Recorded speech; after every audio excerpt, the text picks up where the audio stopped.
আজ আজ মুসলমান যুবকদের চরিত্র নাই, মদ, জুয়া, জেনা, ব্যভিচার করে করে সর্বনাশ করে দেওয়া হলো। সরকারিভাবে, বেসরকারিভাবে, বিভিন্নভাবে যুবকদেরকে মিসগাইড করার জন্য মদ দেওয়া হয়, টাকা দেওয়া হয়, অস্ত্র দেওয়া হয়, সব দিয়ে যুবকদের চরিত্র নষ্ট করা হচ্ছে। অথচ যুবক হচ্ছে একটা জাতির মেরুদণ্ড। জাতির কি মেরুদণ্ড? এই মেরুদণ্ডকে খুনে ধরেছে, এই মেরুদণ্ড নষ্ট করার ব্যবস্থা করা হয়েছে। আমার মুসলমান ভাইয়েরা, হাদিস থেকে শোনো, বদরের প্রান্তরে যুদ্ধ হবে। রাসূলুল্লাহ সাহাবায়ে কিরামদেরকে রেডি করেছেন, কিন্তু এই যুদ্ধটা বড় মারাত্মক, এই জিহাদ বড় মারাত্মক। জিহাদ হবে, চাচার বিরুদ্ধে ভাতিজা জিহাদ করবে, বাপের বিরুদ্ধে সন্তান অস্ত্র ধারণ করবে, ভাইয়ের বিরুদ্ধে ভাই অস্ত্র ধারণ করবে। কোন জিহাদ? বদর। কোন জায়গায়? বদর। মক্কা থেকে যারা আসতেছে, সব চাচা, ভাই, মামু, খালু, এরা আসতেছে। আপন আপন লোকেরা আপন লোকের বিরুদ্ধে অস্ত্র ধারণ করবে। এটা কি সহজ? কোন এটা কি সহজ? রাসূলুল্লাহ যুদ্ধের কথা মানুষকে বুঝাচ্ছেন, একটু ইতস্তত করছেন। হযরত রাসূল পাক সাল্লাল্লাহু আলাইহি ওয়াসাল্লাম যুদ্ধের কথা সাহাবায়ে কিরামদের সামনে পেশ করতেছেন আর একটু ইতস্তত করতেছেন। এই কঠিন যুদ্ধে সাহাবীরা কিভাবে মেনে নেবে? রাসূলের মনের অবস্থা বুঝতে পেরে হযরত মিকদাদ রাদিয়াল্লাহু তাআলা আনহু, বর্ষিয়ান সাহাবী, তিনি দাঁড়ায় গেলেন। তিনি দাঁড়ায় বলছেন, ইমদি বিনা ইয়া রাসূলুল্লাহ হাইসু মা তাশা। হে রাসূল, আপনি আমাদেরকে নিয়ে চলুন, আল্লাহ যেদিকে আপনাকে যেতে বলে। হাইসু মা তাশা আয় হাইসু মা আমারাকাল্লাহ, যেদিকে আল্লাহ আপনাকে যেতে বলেন আমাদেরকে নিয়ে আপনি সেদিকে চলেন। ইন্না লা নাকুলু লাকা কামা ক্বালা বানু ইসরাঈল লিমূসা আলাইহিস সালাম, ইযহাব আনতা ওয়া রাব্বুকা ফাকাতিলা ইন্না হাহুনা কাঈদুন। আমরা মুসা আলাইহিস সালামের উম্মতের মতো বলবো না যে, হে মুসা, তুমি আর জিবরাইল আর তোমার আল্লাহ যুদ্ধ করো, আমরা ঘরে বসে আরাম করি। এই কথা আমরা বলবো না হুজুর। বাল ইযহাব আনতা ওয়া রাব্বুকা ফাকাতিলা ইন্না মাআকুমা মুকাতিলুন। হে রাসূল, বরং আমরা বলবো আপনি যুদ্ধ করুন, আপনি আমাদের নিয়ে চলুন, আমরা লড়বো আপনার সাথে কাফেরদের বিরুদ্ধে। ততক্ষণ পর্যন্ত লড়বো মা দামাত আইনুম মিন্না তাতাররাফ। ও রাসূল, যতক্ষণ আমাদের চোখের একটা পাতাও নড়ে ততক্ষণ আপনার সাথে আমরা লড়বো। সুবহানাল্লাহ। মানে জীবন যতক্ষণ আছে আপনার সাথী হয়ে কাফেরদের বিরুদ্ধে লড়তে থাকবো। হুজুর খুব খুশি হয়ে গেল। হুজুর কি হলেন? দারুণ খুশি হয়ে গেল। আল্লাহ নবী খুশি হয়ে বললেন, ও সাহাবীরা, তোমাদের মানসিক অবস্থা যখন এই কুবু বিনা ইলা জান্নাতিন, জান্নাতুন আরদুহা কারদিস সামাওয়াতি ওয়াল আরদ। ও সাহাবীরা, তোমাদের মানসিকতা যখন এমন, তখন আমার সাথে তোমরা দাঁড়াও, আমার সাথে ওঠো, আমার সাথে চলো জান্নাতের দিকে। রাসূলুল্লাহ বলছেন, আমার সাথে চলো বেহেশতে। কোন বেহেশত? এমন বেহেশত যে বেহেশতের বিশালতা আর প্রশস্ততা ওই বিশাল আকাশ আর জমিনের চাইতেও বেশি। এই বিরাট জান্নাতের দিকে চলো আমার সাথে। ফাকামা উমাইর বিন হামান ওয়া কানা ইয়াকুলু তামার। যুবকেরা, তোমাদের মতো তরুণ, তোমাদের মতো এক যুবক যার নাম উমাইর, তিনি দাঁড়িয়ে গেলেন, হাতে ছিল খোরমা, খোরমা খাচ্ছিলেন। দেখেন না, বক্তৃতা হয়, মাঠে ওয়াজ নসিহত হয়, আর যুবকেরা দাঁড়ায় দাঁড়ায় বাদাম খায়, হয় না? ওই সাহাবী ওই সময় তো বাদাম টাদাম হয়তো পায় না, খোরমা খাচ্ছে, খোরমা চাবাচ্ছে, বিচি ফেলায় দিতেছে, আর এইভাবে খাচ্ছে আর হুজুরের কথা শুনছে। হুজুরের কথা শুনে উমাইর বলছেন, বাহ বাহ। এটা একটি আঞ্চলিক শব্দ, এর অর্থ হচ্ছে আয়মা আযমাহু ওয়া মা আহসানাহু। হে রাসূল, আপনি কত সুন্দর কথা বললেন, আপনি কি বিশাল কথা বলেছেন, কত বড় কথা বলেছেন। জিহাদ করলে, জান দিলে এমন বেহেশত পাবো, জান্নাতুন আরদুহা কারদিস সামাওয়াতি ওয়াল আরদ, যে বেহেশতটা হবে ওই বিশাল আকাশের চাইতেও বিস্তীর্ণ, এমন বেহেশত পাবো। ওয়াল্লাহি লাউ কুনতু হাইয়ান হাত্তা আকুলাহুন্না ইন্নাহা লাহায়াতুন তাওয়িলা। আল্লাহর কসম, আমি যদি হাতের সবগুলি খোরমা খেতে যাই তাহলে তো অনেক সময় লাগবে, বেহেশতে যেতে দেরি হয়ে যাবে, অনেক দেরি হয়ে যাবে বেহেশতে যেতে। ফারামা বিহীন না, হাতের সবগুলি খরমা তিনি ফেলে দিলেন। ও যুবকেরা, হযরত ওমর তোমার মতো যুবক খরমা খাওয়া সহ্য করলেন না আল্লাহর জান্নাতে যাওয়ার লোভে। জান্নাতে যেতে দেরি হয়ে যাবে, আল্লাহর সঙ্গে দিদার করতে দেরি হয়ে যাবে, এই মনে করে হাতের খরমাগুলি ফালায় দিলেন, জিহাদের ময়দানে ঝাঁপায়ে পড়লেন। হাদিস শরীফে এসেছে ওমর জিহাদ করে বেশ কিছু কাফেরদেরকে নিহত করে নিজেও শহীদ হয়ে গেলেন।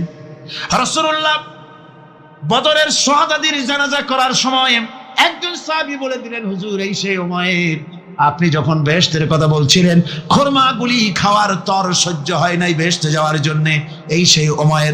আল্লাহর নবী ওমরের কাছে দাঁড়ায় আঙ্গুল দিয়ে তার শরীরের দিকে দেখায় বললেন, ইন্নাকা মিন আহলিহা। ও যুবক, যেই বেহেশতের জন্য খরমা খাওয়ার সময় তুমি পাও নাই, আমি নবী সাক্ষী দিচ্ছি তুমি অবশ্যই সেই বেহেশতের অধিবাসী, ওই বেহেশত তোমার জন্য। সুবহানাল্লাহ। আমার ভাইরা, কিয়ামতের দিন এই জান্নাত আল্লাহ রাব্বুল আলামিন দান করবেন ওই সব লোকদের জন্য যারা জান দিবে, মাল দিবে, রক্ত দিবে আল্লাহ দ্বীনের জন্য। কিসের জন্য? আল্লাহ দ্বীন কায়েমের জন্য। যারা জান মাল ওয়াকফ করে দেবে, জীবনকে উৎসর্গ করে দেবে, তাদের জন্য আল্লাহ পাক এই বিরাট নিয়ামত রেখেছেন। তরুণদের বলতে চাই, যুবকদের বলতে চাই, আর বাতিলের পেছনে ঘুরো না, আর তোমার ওই সব নেতাদের পেছনে ঘুরো না যারা নিজেরাও নামাজ পড়ে না, তোমাকেও নামাজের কথা বলে না। ওরা নিজেরা মিথ্যা কথা কয়, তোমরা টের পাও না? কি বলেন, টের পাওয়া যায় না? মারামারি করে নিজেরা আর বদনাম দেয় অপরের উপরে। চোখের সামনে যারা এরকম পারে, চোখের সামনে যারা এরকম পারে, তাহলে রাত দিন 24 ঘন্টা তাদের আমলটা কেমন? এদের পেছনে ঘুরে কোনো লাভ নাই। কোনো লাভ আছে? হ্যাঁ, একটা লাভ আছে। সেই লাভটা হচ্ছে টাটকা কিছু সুখ পেতে পারো, কিছু মদের টাকা, কিছু হোটেলের টাকা, কিছু পরের মেয়ে নিয়ে ঘোরার টাকা, কিছু ভ্রমণের টাকা, কিছু অস্ত্রপাতি, কিছু ত্রাস সৃষ্টি করা। আর ত্রাস সৃষ্টি করবা, কয়টা অস্ত্রের মালিক হইছ?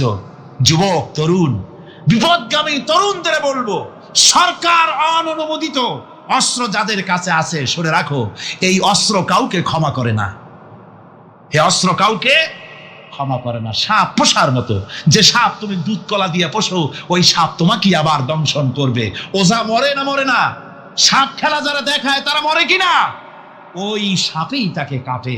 সুতরাং গভর্নমেন্ট অনুমোদিত অস্ত্র তোমার কাছে, পাইপ গান, রিভলভার, স্টেন গান, এলএমজি, আদমজি, কত রকমের অস্ত্রপাতি যুবকদের কাছে। ঘুম নাই, সারা রাত অস্ত্র থাকে কাছে, আর কি কি লাল পানি খাইয়া চোখ দুইটা থাকে এত বড় বড়, দেখলেও ভয় করে, মাথায় ভাল্লুকের মতো চুল। মানুষ মারো তোমরা, মানুষ মারো। আহা, যারে মারলা একটুখানি হিউম্যানিটি, বিবেক দিয়ে চিন্তা করো।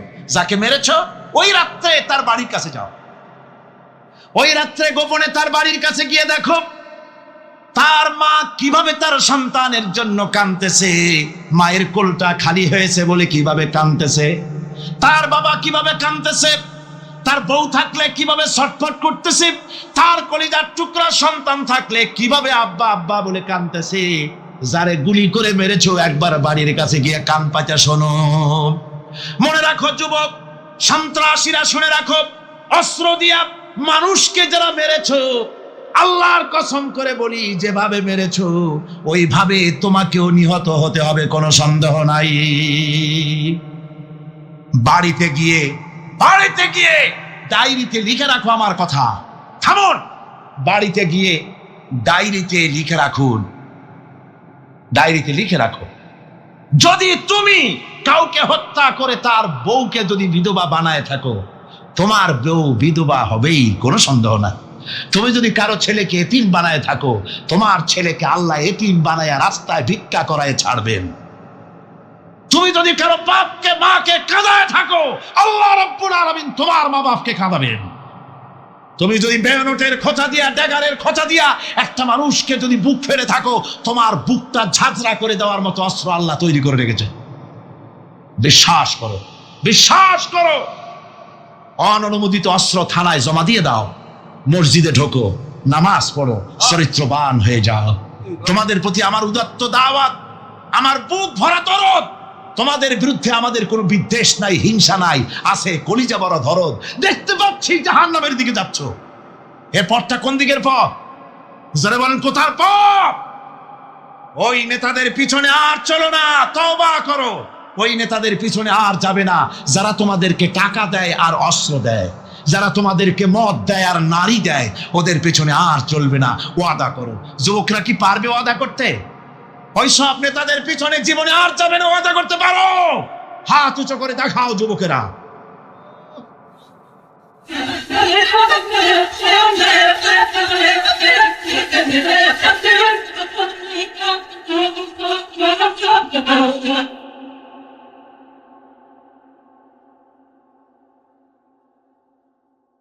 সুতরাং ইসলামকে জমিনে টিকে রাখার জন্য চাই সংগ্রাম। জিহাদ করো, জান দাও, মাল দাও, জান দাও, জিহাদ করো। এটাই হলো উত্তম কাজ। যদি তোমরা ইসলাম বুঝে থাকো, এটাই তোমাদের জন্য কল্যাণকর। আগে বলেছেন মালের কথা, পরে জানের কথা। আগে কোনটা? মাল, পরে জান। যেহেতু আমরা জানের চাইতে মালের মহব্বত করি বসি, ঠিক কিনা? তো মালের মহব্বত করি বেশি। আমরা কথায় কথায় বলি, আরে ভাই দরকার যদি হয় জানটা দিয়ে দিব। আর জান যদি দিয়েই দেন তো মালটা তো থাকেই গেল। এই জন্য আল্লাহ বলেছেন মাল আগে দাও, তারপরে জান দাও। আমরা খুব চালাক, আমরা জান দিতে প্রস্তুত, মাল দিতে প্রস্তুত নই। একবার একটা লোক যাচ্ছে রাস্তা দিয়ে, সাথে তার প্রিয় কুকুর। কুকুরটা জিহ্বা বেরিয়ে গেছে, মরে যাচ্ছে। কুত্তার মালিক কাঁদতেছে। একজন লোক এসে বলে, ভাই তুমি কাঁদো কেন? কয় যে আমার এই কুত্তাটা খুব প্রিয় কুকুর, কুকুরটা মরে যাচ্ছে তাই কাঁদছে। কুকুর মরে কেন? কয় কুকুরটা মরতেছে 3 দিন ধরে আমি কোনো খাবার তাকে দিতে পারি না, সেই জন্য কুকুরটা মরছে। আচ্ছা হোক কুকুর, তবু তো আল্লাহর সৃষ্ট এক প্রাণী, কি খেতে দেওয়া যায়? এদিক ওদিক তাকায় দেখে কুকুরের মালিকের কাছেই রয়েছে একটা পোটলা। কয় মিয়া তোমার এই পোটলার মধ্যে কি? কয় পোটলার মধ্যে হালুয়া আর রুটি। তোমার পোটলার মধ্যে হালুয়া আছে, রুটি আছে, কুত্তা মরে ক্ষুধার জ্বালায়, তুমি খালি কান্দো, ওর থেকে এক টুকরা রুটি দিলেই তো কুত্তা বাঁচে। কুত্তার মালিক বলছে, মিয়া সাহেব ওই সব ফতো আমারে শুনেন না, এগুলো আমি খুব জানি। রুটি আর হালুয়া দিলেই তো আমার পয়সা খরচ হবে, ওর দরদে যে কাঁদতেছি এজন্য তার পয়সা খরচ হচ্ছে না। আমাদের অবস্থা কিন্তু তাই হয়েছে। ইসলাম বিদায় হয়ে যায়, যাক না, কিন্তু আমি কাঁদবো, পয়সা দিব না। রাসূলের করুণ ঘটনাগুলি শুনে চোখের পানি ফেলবো, কিন্তু এই করুণ ঘটনা কেন ঘটলো সেই ময়দানে আমরা পা ফেলবো না। এরকম একটা অ্যাটিটিউড, এ ধরনের একটা মেন্টালিটি আমাদের মধ্যে গ্রো করেছে, ঠিক কিনা কম? আমার ভাইয়েরা, মাল দিতে হবে, জান দিতে হবে, সবকিছুকে উৎসর্গ করে দিতে হবে আল্লাহর দ্বীন প্রতিষ্ঠার জন্য। যার পয়সা আছে, পয়সা দিয়ে কি করবেন যদি আল্লাহর দ্বীন এ জমিনে কায়েম না হয়? আল্লাহর দ্বীন কায়েম না হলে অসত্য, বদমাশি, শয়তানি, সব রকমের অন্যায় কাজ দিয়ে ভরে যাবে দেশ। ক্রমান্বয়ে অশান্তির দিকে যাবে, শান্তি আসবে কেবলমাত্র ইসলাম প্রতিষ্ঠা হলে পরে। আমাদের অবস্থা হলো যে আমরা ওই কুফাবাসীদের মতো। তাদের মতো? কুফাবাসীদের মতো। কুফাবাসীরা হযরত ইমাম হোসেনের জন্য দারুণ ভাবে কেঁদেছে, ঠিক কিনা? কুফাবাসীরা ইমাম হোসেনকে দাওয়াত দিছিল কারা? কুফাবাসীরা। অনেকগুলি চিনি তারা লিখছে। কুফাবাসীরা ইমাম হোসেনকে ভালোবাসতো, দাওয়াত দিয়েছে, তার জন্য কেঁদেছে। কিন্তু কুফাবাসীদের চোখের পানিটা ছিল ইমাম হোসেনের জন্য, আর অস্ত্র, টাকা পয়সা, শক্তি সবটা ছিল এজিদের জন্য। কথা বুঝতে পেরেছেন? কুফাবাসীদের মতো অবস্থায় আমাদের হয়েছে। কুফাবাসীদের হযরত ইমাম হোসেনের জন্য তারা শুধু চোখের পানি ফেলেছে, আর টাকা পয়সা অস্ত্রপাতি যা ছিল সব ছিল তাদের এজিদের জন্য। আমাদের অবস্থাও তাই, আমরা ইসলামের জন্য শুধু চোখের পানি ফেলি, আর যখন ভোট দেই তখন ইসলাম যারা চায় না তাদেরকেই ভোট দেই, ঠিক কিনা? আমাদের টাকা, আমাদের পয়সা, আমাদের ইলেকশন, আমাদের হরতাল, আমাদের ধর্মঘট সব কিছু হচ্ছে ইসলাম যায় না, যারা চায় না তাদের জন্য। আর ইসলামের যখন কথা বলি, ইসলামের কথা শুনলে শুধু চোখের পানিটাই ছাড়ি, মহব্বত চোখের পানি দিয়া শেষ করে দিই, আর কিছুই করি না। আমি একবার এইখানে এই শহরে অনেক বছর আগে একটা জানাজায় শরীক হয়েছিলাম। কোন মাঠে আমার এখন তার মনে নেই। জানাজার পরে যিনি জানাজা পড়ালেন তিনি বললেন, ওই লাশকে সামনে রেখে বললেন, কেন আসিল তো তখন আমি নতুন নতুন শ্রীরামে আসছি, আমি ভাষা ভালো করে বুঝিও না। একজন বললো কেন আসিল, সবাই কইলো গম আসিল। তাই বললাম যে গম আসিল, এই মরা মানুষের সাথে গম, গম আমি আটা গম সে তাই মনে করেছি যে এটার কি সম্পর্ক। আমি ইমাম সাহেবকে জিজ্ঞেস করলাম যে আপনি বললেন কি, আর জনগণই বা বললো। যে আমি জিজ্ঞেস করলাম যে লোকটা কেমন ছিল, তো সবাই বললো ভালো ছিল। তা বললো বলতে ফায়দা কি? ফায়দা এই যে সবাই বললো ভালো, আল্লাহ তারে মাফ করে দিয়া ভালো বলে বেহেশতে পাঠায় দেবে। বলো আশ্চর্য কথা, আল্লাহ কি এইরকম নাকি যে একটা সুদখোর ঘুষখোর জেনাকার এ লোক ভালো না খারাপ আমি তা বলতে চাই না, কিন্তু একটা লোক সে কন্ট্রাক্টর ছিল, কন্ট্রাক্টরি করতে গিয়ে রাস্তাঘাট স্কুল কলেজের রড সিমেন্ট জনমের মতো খাইছে। কথা বুঝতে পেরেছেন? সরকারি গিয়ে ক্ষমতায় গিয়ে গভর্নমেন্টের টাকা পয়সা জনমের মতো শেষ করে ফেলেছে। এই লোকটি সুদখোর ঘুষখোর জেনাকার মরে গেছে, আর আসে আপনি কইলেন যে কেন আসিল, সকল লোক গম আসিল, আর আল্লাহ বেহেশতে দিয়ে দেবে। তাহলে আল্লাহ হাকামুল হাকিমিন হইলেন কি করে? এটা কি বিচার হইল নাকি? কি করে সম্ভব? আমার বন্ধুগণ, আমরা যখন মরে যাই, মরার পরে আমাদেরকে কবরের মধ্যে রাখা হয়। কবরের ভিতরে রেখে আমাদেরকে বলা হয়, যারা কবরে রাখে তারা বলে, মৃত্যু ব্যক্তিকে কবরে রাখার সময় বলে বিসমিল্লাহি আলা মিল্লাতি রাসূলিল্লাহ, আল্লাহর নামে রসুলের দলে উঠাই দিয়ে গেলাম। আল্লাহর নামে কার দলে উঠাইলো? রসুলের দলে। চিন্তা করেন ভাইরা, আল্লাহর নামে রসুলের দলে উঠাইলেন কারে? কারে উঠালেন? এই লোকটি তার যৌবনকালে যত মিছিল করেছে, ধর্ম নিরপেক্ষতাবাদের পক্ষে মিছিল করেছে, পুঁজিবাদের পক্ষে মিছিল করেছে, সমাজতন্ত্রের পক্ষে মিছিল করেছে, স্লোগান দিয়েছে, দেওয়ালে লিখেছে, বক্তৃতা করেছে, ভোট দিয়েছে, বই লিখেছে, জীবনে যা কিছু করেছে সব করেছে মানুষের তৈরি করা মতবাদের জন্য। তার ভোট ইসলামের কাজে লাগে নাই, তার ইলেকশন ইসলামের কাজে লাগে নাই, তার দেওয়ালের লেখা ইসলামের কাজে লাগে নাই, তার বক্তৃতা তার টাকা পয়সা ইসলামের কাজে লাগলো না। মরে গেছে, পরে মরা মানুষটারে উঠাইয়া বললা রাসূলুল্লাহর দলে উঠাইয়া দিলাম। এখন বলো রাসূলুল্লাহ কেন তোমার মতো মরা লাশটাকে তিনি গ্রহণ করতে যাবে? তোমার জীবনের কোনো কাজই তো ইসলামের জন্য কাজে লাগলো না। তোমার জীবনের একটা দিনও তো ইসলামের কাজে লাগে নাই। মরছো, তারপরে তোমার মরা লাশ রাসূলুল্লাহ বহন করতে যাবেন কেন? কি দায় টাকা পড়েছে তার? সুতরাং আমি বলতে চাই, আজকের মাহফিলে যত জনতা উপস্থিত হয়েছেন, জান এবং মাল সব কিছু দিয়ে লড়াই করতে হবে আল্লাহর রাস্তায়। আমার ভোট, আমার ইলেকশন, আমার স্লোগান, আমার বক্তৃতা, আমার টাকা কড়ি খরচ সব কিছু হবে আল্লাহর জন্য। কুল ইন্না সালাতি ওয়া নুসুকি ওয়া মাহইয়ায়া ওয়া মামাতি লিল্লাহি রাব্বিল আলামিন। সবাই পড়েন, ইন্না সালাতি ওয়া নুসুকি ওয়া মাহইয়ায়া ওয়া মামাতি লিল্লাহি রাব্বিল আলামিন। আল্লাহ পাক বলেছেন, বলো আমার নামাজ, আমার হায়াত, আমার কোরবানি, আমার মত সব আল্লাহর জন্য। কার জন্যে? আল্লাহর জন্যে। অসীম মেহেরবান এবং বিশেষ করুণাময় তিনি, যিনি রহমান এবং রহিম। রহমান রহিম আল্লাহ পাকের দুটি গুণবাচক নাম।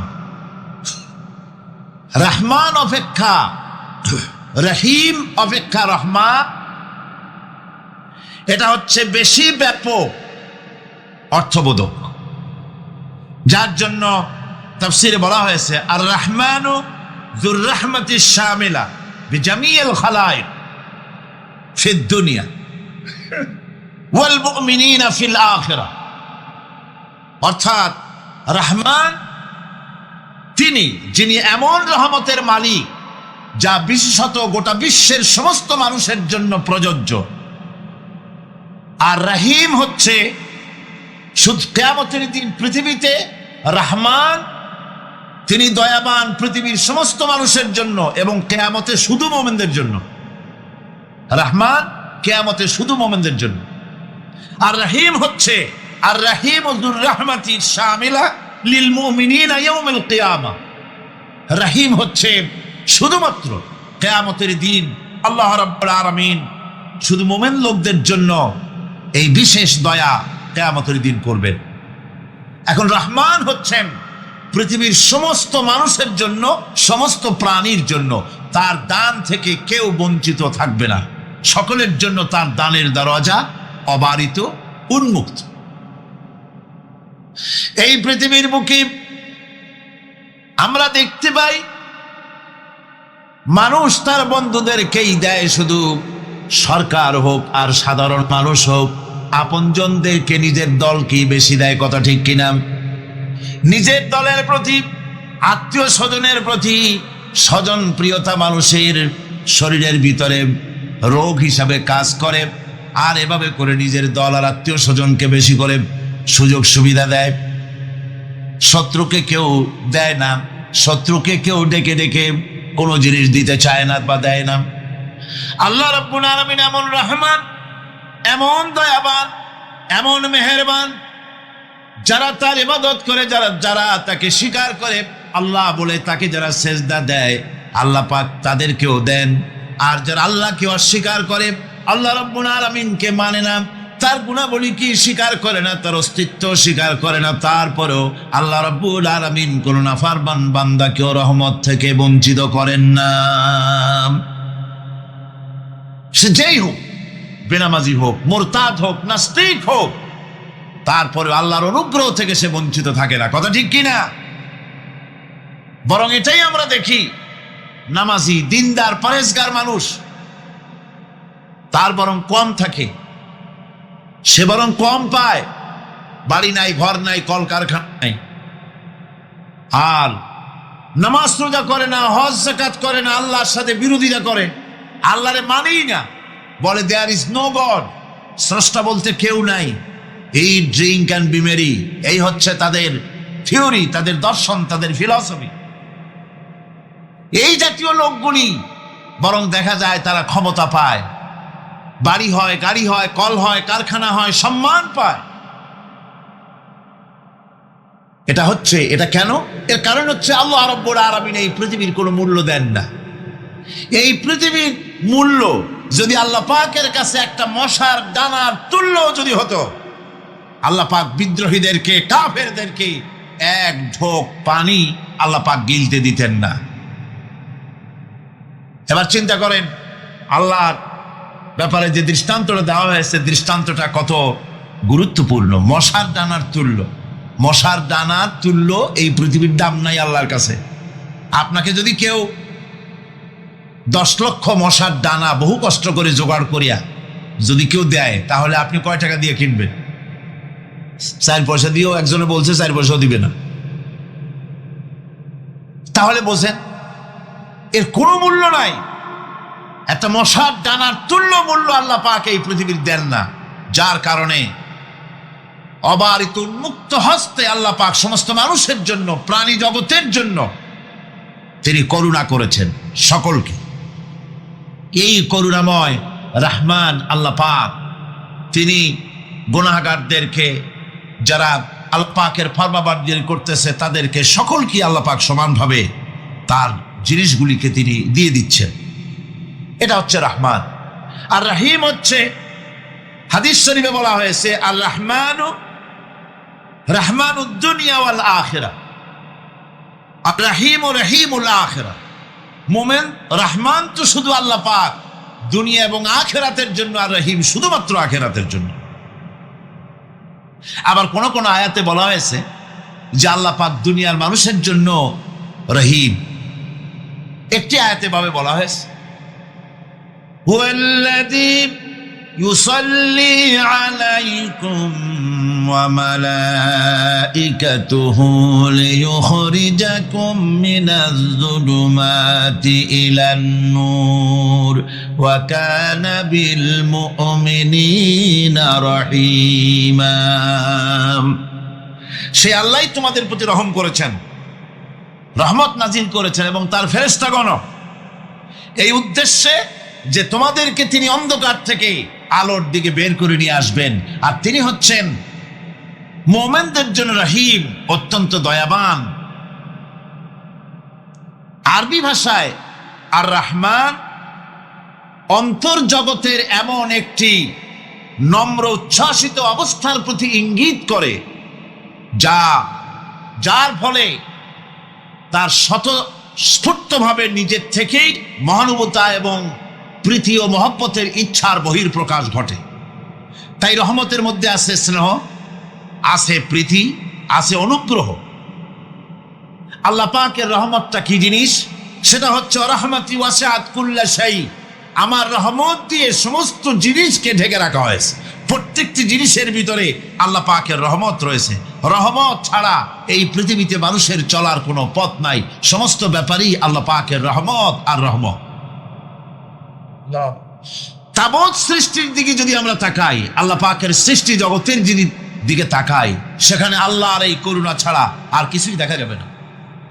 কোরআনে কারিমে বলা হচ্ছে وَسَخَّرَ لَكُم مَّا فِي السَّمَاوَاتِ وَمَا فِي الْأَرْضِ جَمِيعًا مِّنْهُ إِنَّ فِي ذَلِكَ لَآيَاتٍ لِقَوْمٍ يَتَفَكَّرُونَ।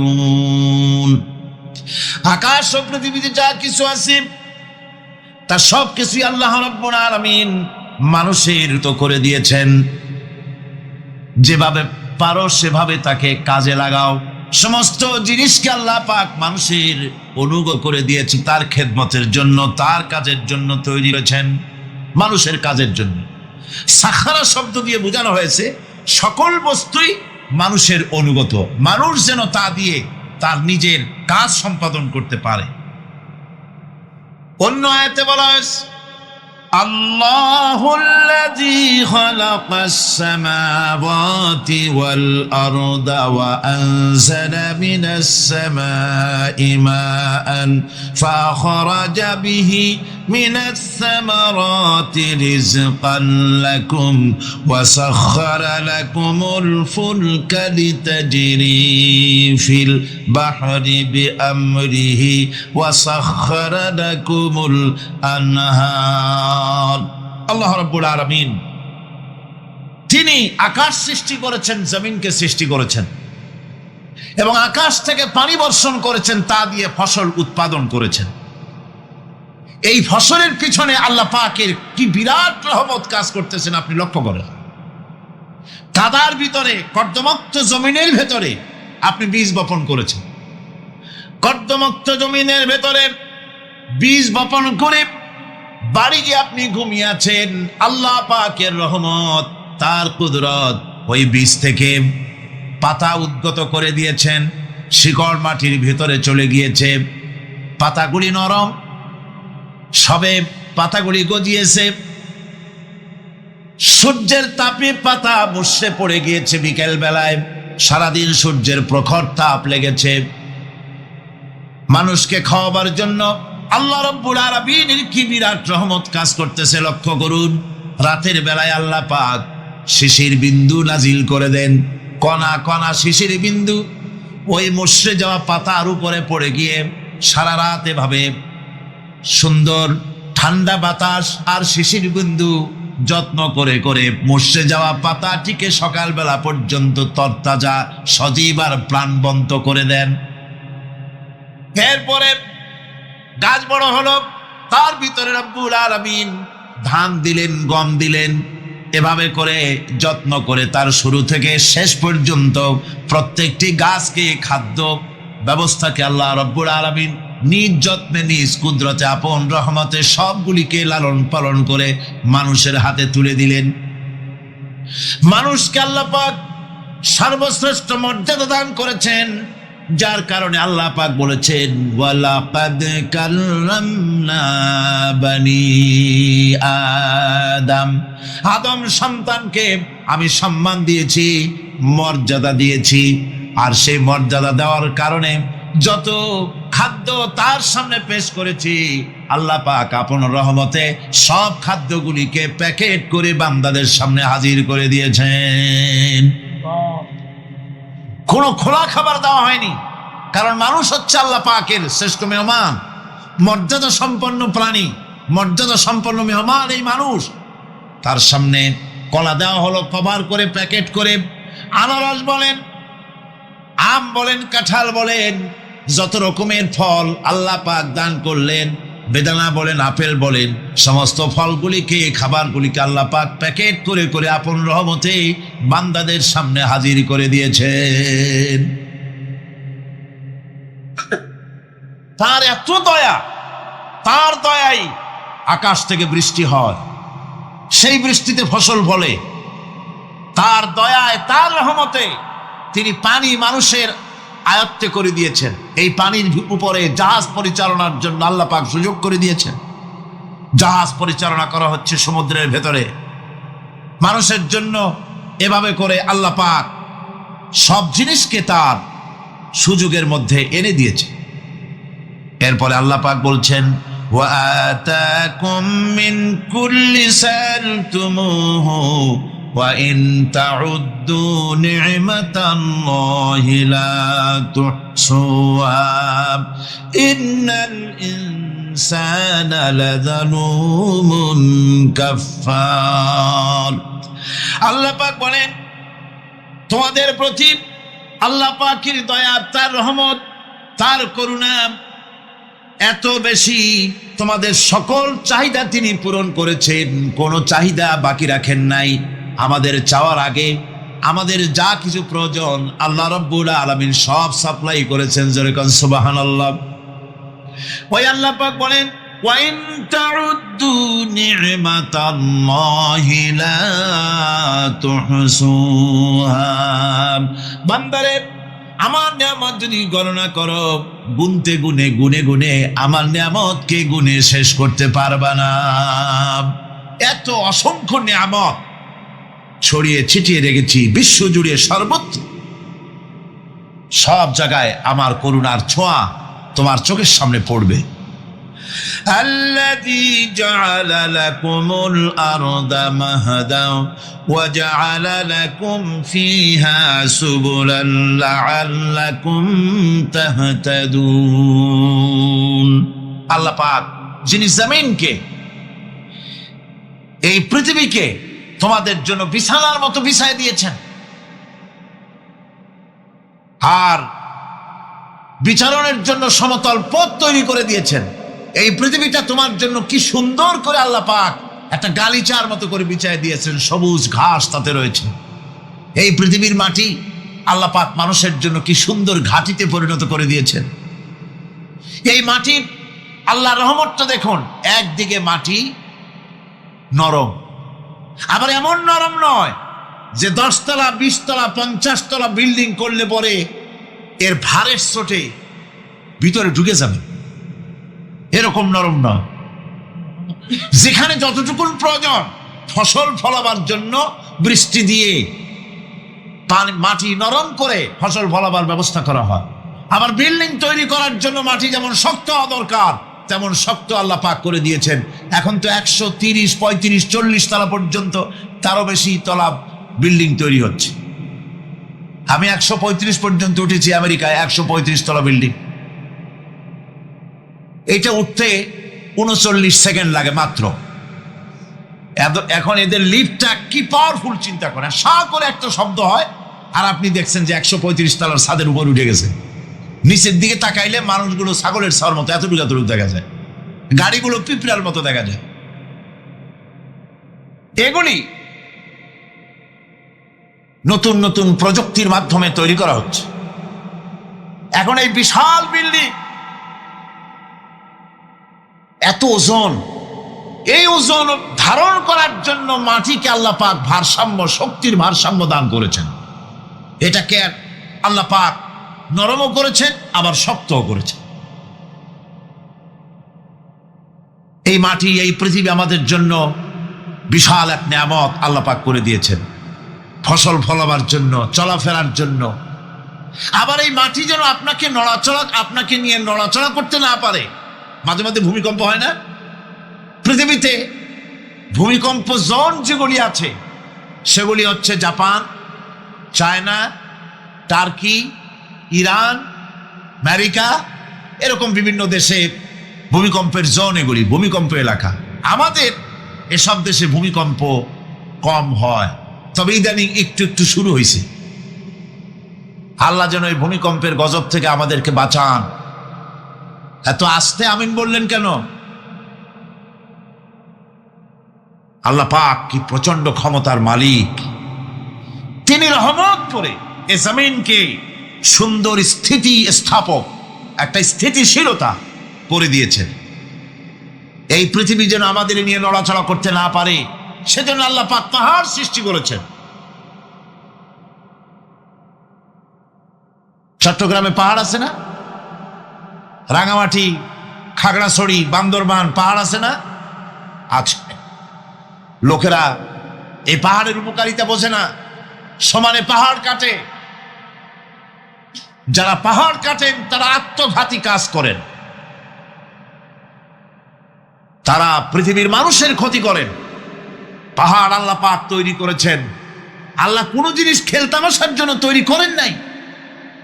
গতকাল এই আয়াতটি আমি পড়েছি, সকালবেলায় সূর্য যখন উঠে সেই সময় যখন এগুলি যেতে থাকে তখন তার দেখার একটা দৃশ্য দারুণ লাগে। আবার যখন সন্ধ্যাবেলায় গোধূলি লগ্নে যখন সূর্য লাল হয়ে পশ্চিম দিগন্তে অস্তমিত হতে যায় তখন শত শত গরু, ভেড়া, ছাগল পাল ধরে মাঠের মধ্য দিয়ে যখন বাড়ির দিকে রওনা করে, আল্লাহ পাক বলেন এই দৃশ্য অত্যন্ত উপভোগ্য। যারা সত্যি এগুলি দেখে, উপভোগ করে, তারা বুঝতে পারে যে আল্লাহ পাকের নিয়ামত সব দিকেই আল্লাহ পাক এভাবে ছড়িয়ে রেখেছে। এভাবে করে ওয়াতাহমিলু আসফালাকুম ইলা বালাদিন লাম তাকুনু বালিগিহিম ইল্লা বিশাক্কিল আনফুস। আল্লাহ পাক বলেন এভাবে করে আমি জন্তু জীব তৈরি করেছি যারা তোমাদের বোঝাগুলি এক শহর থেকে আর এক শহরে, এক গ্রাম থেকে আর এক গ্রামে বোঝাগুলি বহন করে নিয়ে যায়। এভাবে আমি যদি চতুষ্পদ জন্তু তৈরি না করতাম, তোমরা নিজেরা ঘাড়ে করে পিঠে করে এ বোঝাগুলি বহন করা বড়ই কষ্টসাধ্য হয়ে যেত। উটের পিঠে করে, গাধার পিঠে করে, গরুর গাড়ি বানায়া, হাতির পিঠে করে, কত বিরাট বিরাট বোঝা, টনকে টন বোঝা এভাবে পশু দিয়ে টেনে নেওয়া হয়। আল্লাহ পাক বলছেন এগুলি আমার রহমত। এরপরে এই পশুর ভিতরে হালাল বস্তু তৈরি করে তোমার খাবারের ব্যবস্থা করেছি। ওয়া ইন্না লাকুম ফিল আনআমি লাইবরা নুসকিকুম মিম্মা ফি বুতুনিহি মিন বাইনি ফারসিন ওয়া দামিন লাবানান খালিসান সাইগাল লিশশারিবিন। তোমাদের চতুষ্পদ জন্তুর মধ্যে দেখবে বুদ্ধিমান দূরদৃষ্টি সম্পর্ক লোক যারা, তাদের জন্য আমি এর মধ্যে নিদর্শন রেখেছি। তোমাদের দুগ্ধবতী গাভীগুলি যার দ্বারা তোমরা দুধ পাও, এগুলি জমিনের ঘাস খেলো, খড় খেলো, আর এর দ্বারা রক্ত তৈরি হলো, পায়খানা তৈরি হলো, পেশাব তৈরি হলো। পাশাপাশি রাস্তা দিয়ে পরিষ্কার সুস্বাদু দুধ আমি আল্লাহ রব্বুল আলামিন তোমাদের জন্য দান করেছি। এত নিয়ামত আল্লাহ পাক দিলেন, আল্লাহ পাকের বিনিময় কিছুই চান নাই। কিছু চাইছেন নাকি? বলেন কিছু চেয়েছেন? কিছুই চান না। দেখেন এই যে ঠান্ডা মৌসুম চলছে, এখন কি মৌসুম? শীতের মৌসুম। এই পৃথিবীটাকে আমরা আমাদের একটা রুমকে যদি ঠান্ডা করতে চাই তাহলে আমরা কি লাগাই? রুমে এসি লাগাই। প্রত্যেক মাসে বিল দেওয়া লাগে না লাগে না? বিল দিতে হয়। একটা রুম এসি দিয়ে ঠান্ডা করতে প্রত্যেক মাসে 500, 1000, 2000, 2500 রুম হিসাবে এর ভাড়া দেওয়া লাগে, এর চার্জ দিতে হয়। এত বড় বিশ্বটা আল্লাহ পাক ঠান্ডা করে ফেলেছেন। কত বড় এসি প্লান্ট আল্লাহ পাকের, সুবহানাল্লাহ। কত বড় এসি আল্লাহ ছেড়ে দিয়েছেন। এখন ঠান্ডায় মানুষ, এখানে তো মানুষের গরম লাগে, সেই গরমে আপনারা আরাম পাচ্ছেন, যে গায়ের জামা টামা খুলে বেলাইছে, ঠিক কিনা? মানুষের গরমও একটা গরম। তাহলে আল্লাহ রাব্বুল আলামিন এই যে ঠান্ডাটা দিলেন, মজার মৌসুম দিলেন, এই ঠান্ডার জন্য আমাদের কাছে কোনো বিল পাঠান নাই ফেরেশতার মাধ্যমে। শীতকালকে পরে ফেরেশতারা কি বিল নিয়ে আসছে নাকি যে শীতের মৌসুমে যে ঠান্ডা উপভোগ করেছো এটার জন্য বিল দিতে হবে? এবার দেখেন সূর্যের তাপ। সারা পৃথিবীতে যত উত্তাপ আছে, ভালো করে বোঝেন, সারা পৃথিবীতে পেট্রোল জ্বালায় আগুন তৈরি করে, ডিজেল জ্বালায় আগুন তৈরি করেন, কাঠ জ্বালায় আগুন তৈরি করে। পৃথিবীর মানুষের হাতে আগুন জ্বালাবার উত্তাপ সৃষ্টি করার যত রকমের টেকনোলজি আছে সব যদি একত্রিত করা হয়, সূর্য প্রতি সেকেন্ডে যে তাপ বিকিরণ করে পৃথিবীর জন্য, সারা পৃথিবীর সমস্ত মানুষ এক জায়গায় হইয়া কিয়ামত পর্যন্ত প্রচেষ্টা করিও ওই 1 সেকেন্ডের তাপ তৈরি করতে পারবে? পারবে না। শুধু আল্লাহ রাব্বুল আলামিন যিনি বিরাট নিয়ামত রেখেছেন সব জিনিসের মধ্যে, এই নিয়ামতগুলি বুঝতে, এগুলি বুঝতে হবে। এই জন্য আল্লাহ রাব্বুল আলামিনের নবী বলেছেন, আল্লাহর সৃষ্টি জগতের উপরে, তার সৃষ্টি নৈপুণ্যতার উপরে কেউ যদি গবেষণা করে, চিন্তা করে 1 ঘন্টা, আল্লাহ পাক তার আমলনামায় 60 বছরের নফল ইবাদতের সওয়াব লিখে দিবেন। কি সোজা কথা। চিন্তা করতে হবে, গবেষণা করতে হবে আল্লাহ পাক কি নিয়ামত দিয়েছেন। ওয়ামা বিকুম মিন নি'মাতিন ফামিনাল্লাহ। যত নিয়ামত আমরা পেয়েছি সব কার কাছ থেকে? জোরে সোরে চিল্লা এখন, কার কাছ থেকে? সমস্ত নিয়ামত এসেছে আল্লাহ পাকের কাছে থেকে। আল্লাহ রাব্বুল আলামিন বলেন তিনি হচ্ছেন রহমান। ওয়াল্লাহু জাআলা লাকুম মিন বুয়ুতিকুম সাকানান ওয়া জাআলা লাকুম মিন জুলুদিল আনআমি বুয়ুতা। আল্লাহ পাক বলছেন তোমাদের জন্য তোমাদের ঘর সমূহকে আল্লাহ পাক স্থিতি লাভের, স্বস্তি শান্তি লাভ করার জন্য আল্লাহ পাক একটা স্থান করে দিয়েছেন, জায়গা করে দিয়েছেন। আমরা যে ঘর বানাই, এই ঘর বানাবার পেছনে আল্লাহ পাকের কত বড় নিয়ামত। ঘর একটা বানাতে হলে খুঁটি লাগবে। খুঁটি কোত্থেকে আসছে বলেন? কোত্থেকে? গাছের থেকে খুঁটি পেয়েছেন। কিসের থেকে পেয়েছেন? গাছ কা। শুধু খুঁটিতে ঘর হবে না, এরপরে খুঁটি হয়ে গেল, চাল লাগবে। চাল দেবেন কি দিয়ে? খড় দিয়া দেন, টিন দিয়া দেন, টালি দিয়া দেন, যা দিয়া দিবেন সেটা হচ্ছে কার? জোরে কর।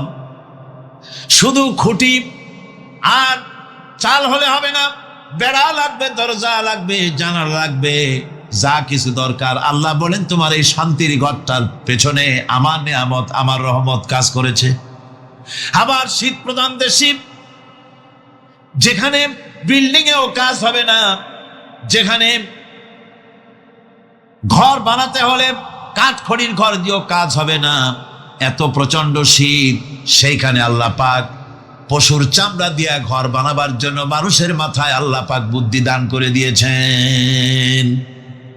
আল্লাহ পাক বলছেন জুলুদিল আনআমি বুয়ুতা, চামড়া দিয়ে ঘর তৈরি করা হয়। এস্কিমোরা করে, দেখে আসবেন, চামড়া দিয়ে ঘর তৈরি করা হয়। আল্লাহ পাক এই পশু দিয়ে মানুষের এত উপকার করছেন। তিনি রহমান। এই রহমত থেকে পৃথিবীর কেউ বঞ্চিত নয়। সমস্ত প্রাণী সমূহকে আল্লাহ পাক এই বিরাট নিয়ামত দান করেছেন। একটি মানুষ যতই সংকীর্ণ হোক, অসভ্য জীবনযাপন করুক, ইলিটারেট হোক, মূর্খ হোক, লেখাপড়া কিচ্ছু জানে না, একটা পর্ণ কুটিরের ভিতরে এক কৃষক বাস করে, সেও যদি চিন্তা করে তাহলে অন্তত এতটুকু উপলব্ধি তার আসবে যে সে অসুখ হলে পরে তার আশেপাশে লতা গুল্ম, গাছের শিকড় বেটে খেলে পরে তার অসুখ ভালো হয়ে যায়। ঠিক কিনা? এখন তো অসুখ ভালো হওয়ার জন্য কোনো অসুবিধা নাই, কোনো সমস্যা নয়। পত্রিকার ভিতরে অ্যাডভার্টাইজ আসতেছে, স্ট্যাম্পের উপরে লিখে দেব আখিরি লেখা, বিশ্বব্যাপী চ্যালেঞ্জ। মেয়ে লোকও চ্যালেঞ্জ দিতেছে, পুরুষও দিতেছে, পাগলও দিচ্ছে, ছাগলও দিচ্ছে, সবাই মিলে চ্যালেঞ্জ করছে। পত্রিকাগুলি পয়সার লোভে আবার এগুলি ছাপতেছে। সব রকমের রোগ, অসুখ, সব রকমের ওষুধ তারা দিতে পারবে। তেই যদি হয় তো খামাখা আমাদের মেডিকেল কলেজ রাইখা লাভ কি? বিজ্ঞাপন দিয়া যদি ওষুধ বিক্রি করা হয়, কেমন গভর্নমেন্ট আমি বুঝি না। এই পাগল ছাগলের বিজ্ঞাপনগুলি ছাপা হয় পত্রিকায়, লোকেরা বিভ্রান্ত হয়, লোকেরা বোঝে না। তাদের কাছে গেলেই মুখ দেখেই বলে দেবো এরকম আসতেছে, পাগলের মতো চেহারা, মুখ দেখেই বলে দেবে শেষ দর্শন, আর দর্শন জিন্দিগিতে করা লাগবে না। ছোট্ট ছোট্ট পোলাপানো এরকম এক এক জায়গায় হইতেছে। খুলনা জেলার ডাকপ এলাকায় একবার শোনা গেল সেখানে ছাগলে পানি পড়ে দেয়, যে যাবে তার রোগ ভালো হবে। কি শিক্ষিত কি অশিক্ষিত সমানে গিয়ে লাইন দিতে লাগলো। ছাগলের বাড়ি, ছাগলের কাছে পানি ধরে, এখন ছাগলের কাছে কিছু ধরলেই তো সে শোকে, শুকতে গেলেই মনে করে যে পড়িয়ে দিছে, দম করে দিছে, আর খাইতেছে। এরপরে ছাগলওয়ালার বাড়ি এক ছাগল দিয়া হাতির মালিক হয়ে গেছে সে, বাড়ি বিল্ডিং টিল্ডিং করে সর্বনাশ। কি আজীব তামাশা, কি আশ্চর্য দেশ। এমন কোন রোগ নাই যে এই সমস্ত পাগল ছাগলের চিকিৎসা ভালো না হবে। এগুলি অ্যাডভার্টাইজ দিয়ে চলছে। আল্লাহ পাক মানুষকে অসুখ দিয়েছেন, অসুখের আবার ওষুধও দিয়েছেন। কোন আলহামদুলিল্লাহ। লিকুল্লি দাইন দাওয়াও, প্রত্যেকটি রোগের ওষুধ আল্লাহ তৈরি করেছেন। সুবহানাল্লাহ বিহামদিহি। কালো জিরা সম্পর্কে রাসূল কারীম সাল্লাল্লাহু আলাইহি ওয়াসাল্লাম বলেছেন, হাদিহি হাব্বাতুস সাওদা, এটা হচ্ছে কালো দানা। দাওয়াউন লিকুল্লি দাইন ইল্লা সাম, মৃত্যু ছাড়া সকল রোগের ওষুধ কালো জিরার মধ্যে আছে। আবার মধু সম্পর্কে আল্লাহ পাক বলেছেন, এটি হচ্ছে গোটা পৃথিবীর সমস্ত মানুষের জন্য রোগের প্রতিষেধক। একজন নিরক্ষর মানুষও, যিনি লেখাপড়া কিছুই জানে না, সে লোকটাও টের পায় অসুখ বিসুখ হলে সে আশেপাশে লতা গুল্ম বেটে তার থেকে তার রোগ নিরাময় করতে পারে। রৌদ্রের দাবানল থেকে বাঁচার জন্য সে গাছের আশ্রয় নিতে পারে। তরুণ গাছ থেকে ফার্নিচার তৈরি করতে পারে। আবার এই গাছ যখন, এই গাছ থেকে সুস্বাদু ফল পেতে পারে, আর এই গাছ যখন বুড়ো হয়ে যায় তখন তার দিয়ে সে ফার্নিচার তৈরি করতে পারে। অসংখ্য নিয়ামত তার চতুর্পাশে ছড়ানো থাকে। একটা নিরক্ষর মূর্খ ব্যক্তিও যদি চিন্তা করে তাহলে আল্লাহর রহমত সম্পর্কে জানতে তার মোটেই কষ্ট হওয়ার কথা নয়। মূল কথা হলো চিন্তা করা, গবেষণা করা। আল্লাহ পাক এই জন্য বারবার বলেছেন, লা আয়াতিন লিকাউমি ইয়াতাফাক্কারুন, লা আয়াতিন লিউলিল আলবাব, যারা নাকি চিন্তাশীল গবেষক, মাথায় গিলুটিলু যাদের আছে, ওরা এগুলি খুব ভালো করে বুঝবে। আল্লাহ রাব্বুল আলামিন এই পৃথিবীকে তার রহমত দিয়ে ছেয়ে রেখেছেন, অসংখ্য রহমত দিয়ে রেখেছেন। আর তার রহমত সৌন্দর্য বিবর্জিত নয়, তার রহমত দিয়েই সব সুন্দর হয়ে সাজিয়ে গুছিয়ে আল্লাহ পাক তৈরি করেছেন। আকাশটাকে সাজিয়েছেন। কোরআনে কারীমের মধ্যে রব্বুল আলামিন বলেন, ওয়ালাকাদ যায়্যানা আস-সামাআদ দুনিয়া বিমাসাবিহা ওয়া জাআলনাহা রুজুমান লিশ-শায়াতিন। এই দুনিয়ার আকাশ খানিকে তারকা প্রদীপ দিয়া সাজায় রেখেছি মনের মতন। দেখো তুমি তাকাইয়া, এই পৃথিবীটাকে, এর আকাশটাকে সুসজ্জিত করা হয়েছে। আল্লাহ পাক সৌন্দর্যবোধ এত বেশি, যা গতকাল আমি আলোচনায় বলেছি, রব্বুল আলামিন তার আপন রহমত দিয়া, কুদরত দিয়ে এই পৃথিবী সব সাজিয়ে গুছায় দিয়েছেন। আল্লাহ পাক বলছেন, ইন্না ফি খালকিস সামাওয়াতি ওয়াল আরদি ওয়াখতিলাফিল লাইলি ওয়ান নাহার লাআয়াতিন লিউলিল আলবাব। নিঃসন্দেহে এই পৃথিবী, যারা জ্ঞানবান, যারা চিন্তাশীল, তারা আকাশ এবং জমিনের সৃষ্টির ব্যাপারে চিন্তা করবে, রাত এবং দিনের পরিবর্তনের ব্যাপারে তারা গবেষণা করবে।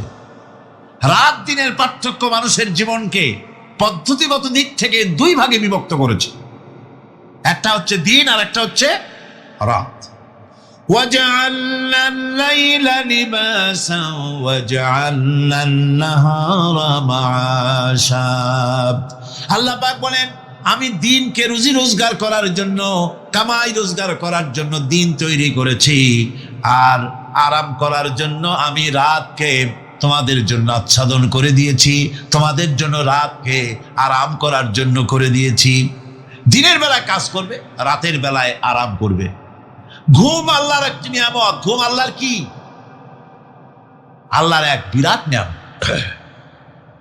সারাদিন কাজ করার পর মানুষ যখন ঘুমায় যায় সারা দিনের ক্লান্তি এবং শ্রান্তি সব শরীর থেকে দূর হয়ে যায়, সকালবেলায় আবার কাজ করার জন্য শরীর প্রাণবন্ত আর সজীব হয়ে যায়। এই ঘুম যার হয় না সেই বুঝতে পারে কি নিয়ামত সে হারাইছে। আল্লাহ পাক যেন সারা জীবন যতটুকুন ঘুমের স্বাস্থ্যের জন্য আমাদের প্রয়োজন, আল্লাহ যেন এই নিয়ামত থেকে আমাদেরকে বঞ্চিত না করেন। আমরা বলি আমিন। ঘুমের জন্য মানুষ ঘুমাইতে না পারলে পাগল হয়ে যায়। কি বিরাট নিয়ামত এই ঘুম আল্লাহ পাক মানুষকে দিয়েছে। আমার বন্ধুগণ, এভাবে করে আল্লাহ রাব্বুল আলামিন মানুষের একঘেয়েমি দূর করার জন্য সকাল করেছেন, দুপুর করেছেন, বিকেল করেছেন, সন্ধ্যা করেছেন, রাত করেছেন, ঘুমাবার ব্যবস্থা করেছেন, কামাই রুজির ব্যবস্থা করে দিয়েছেন, রুজি রোজগার করার ব্যবস্থা করেছেন। সবকিছু তিনি রহমান বলে, তিনি দয়াবান বলে মানুষের সব প্রয়োজন আল্লাহ পাক মিটিয়ে দিয়েছেন। আল্লাহ সুবহানাহু ওয়া তাআলা তিনি বলছেন, আমার রহমতেই পৃথিবীর মাটি থেকে তোমাদের ফসল উৎপাদিত হয়। তোমরা দেখো, আফারাআইতুম মা তাহরুসুন আনতুম তাজরাউনাহু আম নাহনুজ জারিউন। জমিন থেকে ফসল কে উদ্গত করে? উদ্ভিদকে কে গজায়? তুমি গজাও না, আমি গজাই। আল্লাহ পাক বলেন, সমস্ত উদ্ভিদগুলি আমি তোমাদের জন্য গজায় দেই, উঠায় দেই। এরপরে যখন ফসল হয়, ফসল পাকা দেখে মানুষ তখন মোষে তেল মাখে, ফুর্তি করে, আনন্দ করে। এবার ফসল খুব ভালো হয়েছে, ভালো করে গান দেব।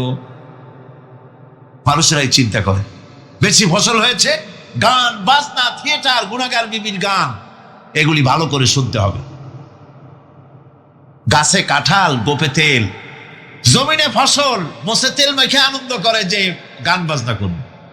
আল্লাহ পাক বলেন, দেখো, লাউ নাশাউ জাআলনাহু হুতামান ফাযালতুম তাফাক্কাহুন।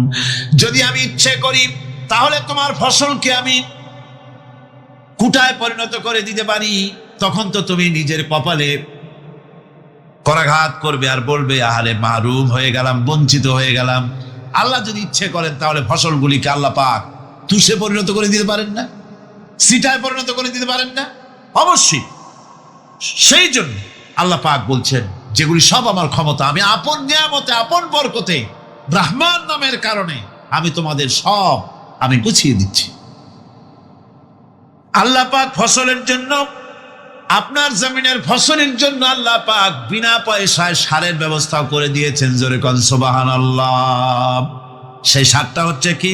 ওয়া মিন আয়াতিহি আইয়ুরিকুমুল বারকা খাউফান ওয়া তামআম ওয়া ইউনাজ্জিলু মিনাস সামাই মা। আল্লাহ পাক বলেন, আমি আমার নিদর্শনাবলীর ভিতরে এটা হচ্ছে নিদর্শন, যে আকাশে বিদ্যুৎ চমকায়, মেঘের গর্জন আর বিদ্যুতের চমক, এ সবগুলি আমার নিদর্শন।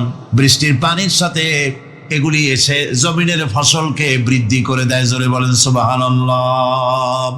কৃষিবিদরা বলেছেন, যে বছর আকাশে যত বেশি বিদ্যুৎ চমকায় সে বছর জমিনের ফসল তত বেশি বৃদ্ধি পায়। বিনা পয়সায় এ ধরনের আল্লাহ পাক ব্যবস্থা করে দিচ্ছেন।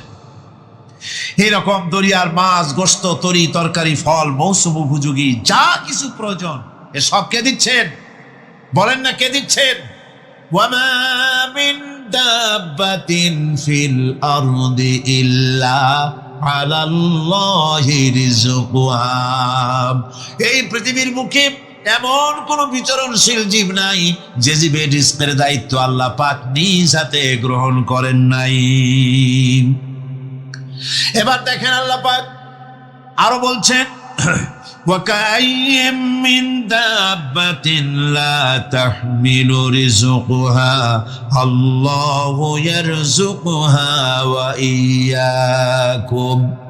বহুত প্রাণী এমন আছে যে প্রাণীরা রিজেককে সঞ্চয় করে না। আমাদের রিস্ক তো সঞ্চয় করা আছে, আমাদের ব্যাংকে টাকা আছে, গোলায় ধান আছে, চাউল আছে, আছে কিনা?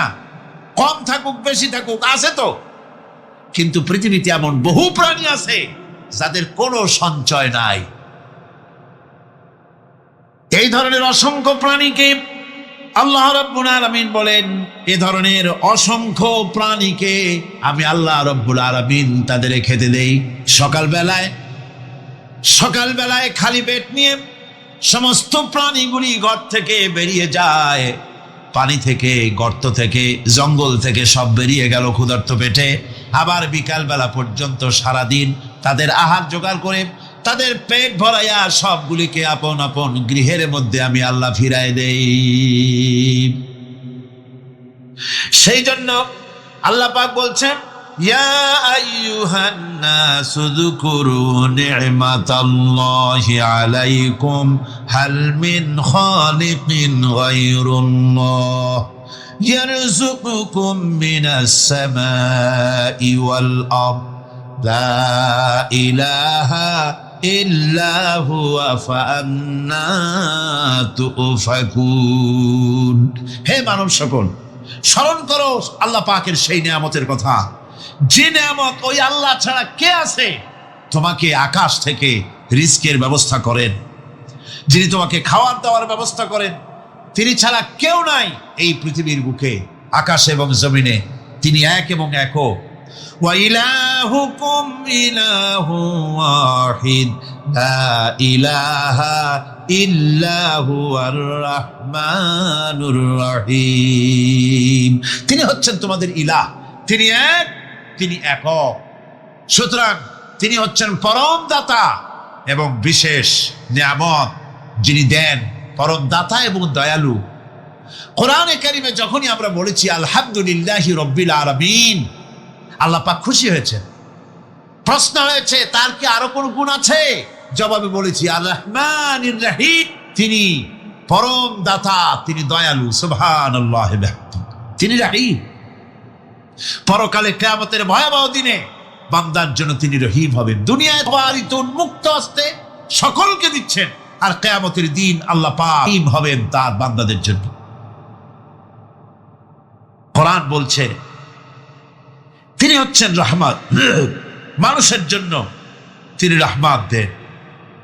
তার দয়া অফুরন্ত, এত দয়া যে তিনি যদি প্রত্যেক কথায় কথায় আমাদেরকে শাস্তি দিতেন তাহলে আমাদের বাঁচার কোনো পথ ছিল না, ঠিক কিনা গো? কোরআনে কারীমে আল্লাহ পাক বলেছেন, ওয়ামা আসাবাকুম মিন মুসিবাতিন ফাবিমা কাসাবাত আইদিকুম ওয়া ইয়াফু আন কাসীর। তোমাদের উপরে যত বিপদ আসে, সমস্ত বিপদগুলি তোমাদের হাতের কামাই করা, নিজেদের রোজগার করা, তোমাদের নিজের হাতের কামাই করা। ওই হাতের কামাই করার কারণে সেগুলির জন্য যে আযাব হওয়া উচিত ছিল, আমি অনেকগুলি ক্ষমা করে দেই। সব তোমাদের হাতের কামাইয়ের জন্যই বিপদ হয়, আর অনেকগুলি তো আমি ক্ষমা করে দিই। কথায় কথায় যদি প্রত্যেকটা ব্যাপারেই শাস্তি দিতাম তাহলে পৃথিবীতে শ্বাস ফেলার সময় তোমরা পেতে না। আল্লাহ পাক হচ্ছেন সেজন্য রহমান, আর তিনি রহিম। কিয়ামতের দিনের জন্য এই পৃথিবীতে মানুষ গুনাহ করা স্বাভাবিক কিনা গণ? সব মানুষই গুনাহ করে। এই গুনাহগার যত বড় গুনাহগার হোক না কেন, গুনাহগার যখন তওবা করে, তওবার অনুভূতি যখন আসে এবং সে যখন অনুশোচনা করে, তখন তার অপরিসীম দয়া সেই অনুশোচনাকে কবুল করে নেয়। অনুশোচনার এক বিন্দু অশ্রু গুনাহগারের অনাচারের সমস্ত দাগ মুছায় দেয়। মনে হয় যেন তার আমলনামায় কোনো দাগই ছিল না। সুবহানাল্লাহ। এই জন্য বলা হয়েছে, আত-তাইবু মিনাজ যামবি কামান লা যামবা লাহু। গুনাহ থেকে যে তওবা করে মনে হবে তার সে কোনো গুনাহই করেই নাই, কোনো গুনাহই করে নাই। আমার বন্ধুগণ, আল্লাহ পাক কেমন রহিম! এই পৃথিবীতে মানুষ যত অপরাধ করে, সেই অপরাধ বাপের সাথে করুক, মায়ের সাথে করুক, ওস্তাদের সাথে করুক, পীরের সাথে করুক, অপরাধ করলে পরে কেউ বলে না যে কাছে আয় ক্ষমা করে দেই। ইমাম রাজি রাহমাতুল্লাহ আলাইহি বলেন, বুজুর্গ ব্যক্তি চিৎকার মেরে বললেন, আল্লাহু আকবার। আমি কিন্তু এই বড় বিক্রেতার ঘোষণার মধ্য দিয়ে সূরা ওয়াল আসরের তাফসীর আমি বুঝে ফেলেছি। তার মানে হলো, বড় বিক্রেতা যেভাবে বলতেছে সেই ব্যক্তির উপরে রহম করো যার পুঁজি গলে যায়। আমারও তো একটা পুঁজি আছে, ওই পুঁজির নাম হায়াত। প্রতি মুহূর্তে আমার পুঁজি তো গলে যেতেছে, আমার পুঁজি তো গলে যায়, প্রতি মুহূর্তে কমে যেতেছে। আহারে, এই পুঁজি যে গলে গেল, ধরে রাখতে পারলাম না, এই জন্য কিছুই তো করতে পারি নাই। সূরা ওয়াল আসরের ভিতরে মানুষের আয়ুষ্কাল দেওয়া হয়েছে, বরফ গলে যাওয়ার মতো দ্রুত সে আয়ু কমে যাচ্ছে। একে যদি নষ্ট করে ফেলা হয়, ভুল কাজে ব্যয় করা হয়, সেটাই হচ্ছে মানুষের মূল ক্ষতি। মানুষের মূল ক্ষতি। ব্যবসায় ক্ষতিগ্রস্ত হয়েছে, এটা মূল ক্ষতি নয়। স্বাস্থ্য হারাইছে, মূল ক্ষতি নয়। রাজনীতিতে ব্যর্থ হয়েছে, মূল ক্ষতি নয়। জীবনে মন্ত্রিত্ব হারাইছে, মূল ক্ষতি নয়। মূল ক্ষতি প্রতি মুহূর্তে সময় নষ্ট হচ্ছে, এটাই মূল ক্ষতি। ভাইরা, কিয়ামতের দিন জান্নাতীদের কোনো দুঃখ থাকবে না, সকলের দুঃখ থাকবে। জান্নাতীদের কোনো দুঃখ থাকবে নাকি? থাকবে, থাকবে। জান্নাতীদের মনের মধ্যে একটা দুঃখই থাকবে। ভালো করে শুনুন, জান্নাতীদের মনের মধ্যে একটা দুঃখই হবে। তারা মনে মনে চিন্তা করবেন, আফসোস করবেন, আহারে যদি দুনিয়ায় বসে অমুক সময় বাসে বসেছিলাম, আজে বাজে চিন্তা করেছি, বাড়ির ড্রয়িং রুমে একা একা বসে বসে আজে বাজে চিন্তা করেছি, অমুক অমুক সময় খেলাধুলায় কাটাইছি, এই সময়গুলিতে যদি সুবহানাল্লাহ, আলহামদুলিল্লাহ, লা ইলাহা ইল্লাল্লাহ, আল্লাহু আকবার, এই তাসবিহ যদি পড়তাম, জিকির আজগার করতাম, জান্নাতের ভিতরে আরো নিয়ামত লাভ করতে পারতাম।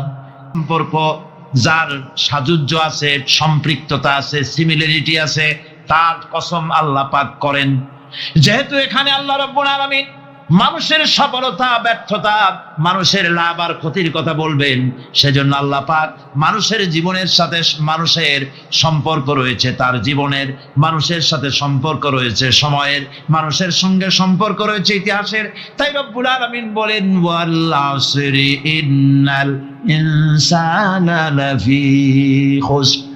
আমি কসম করি সময়ের, আমি কসম করি ইতিহাসের, আমি কসম করি জীবনের, আমি কসম করি সময়ের। যেহেতু এই জীবন আছে বলে আমরা আছি, জীবন না থাকলে আমরা বাঁচি না। ইতিহাসের কসম আল্লাহ করেন, কারণ হলো ইতিহাস মহাকালের সাক্ষী। এই মহাকালের দুষ্কৃতিকারা, তাদের দুষ্কৃতি যারা, তাদের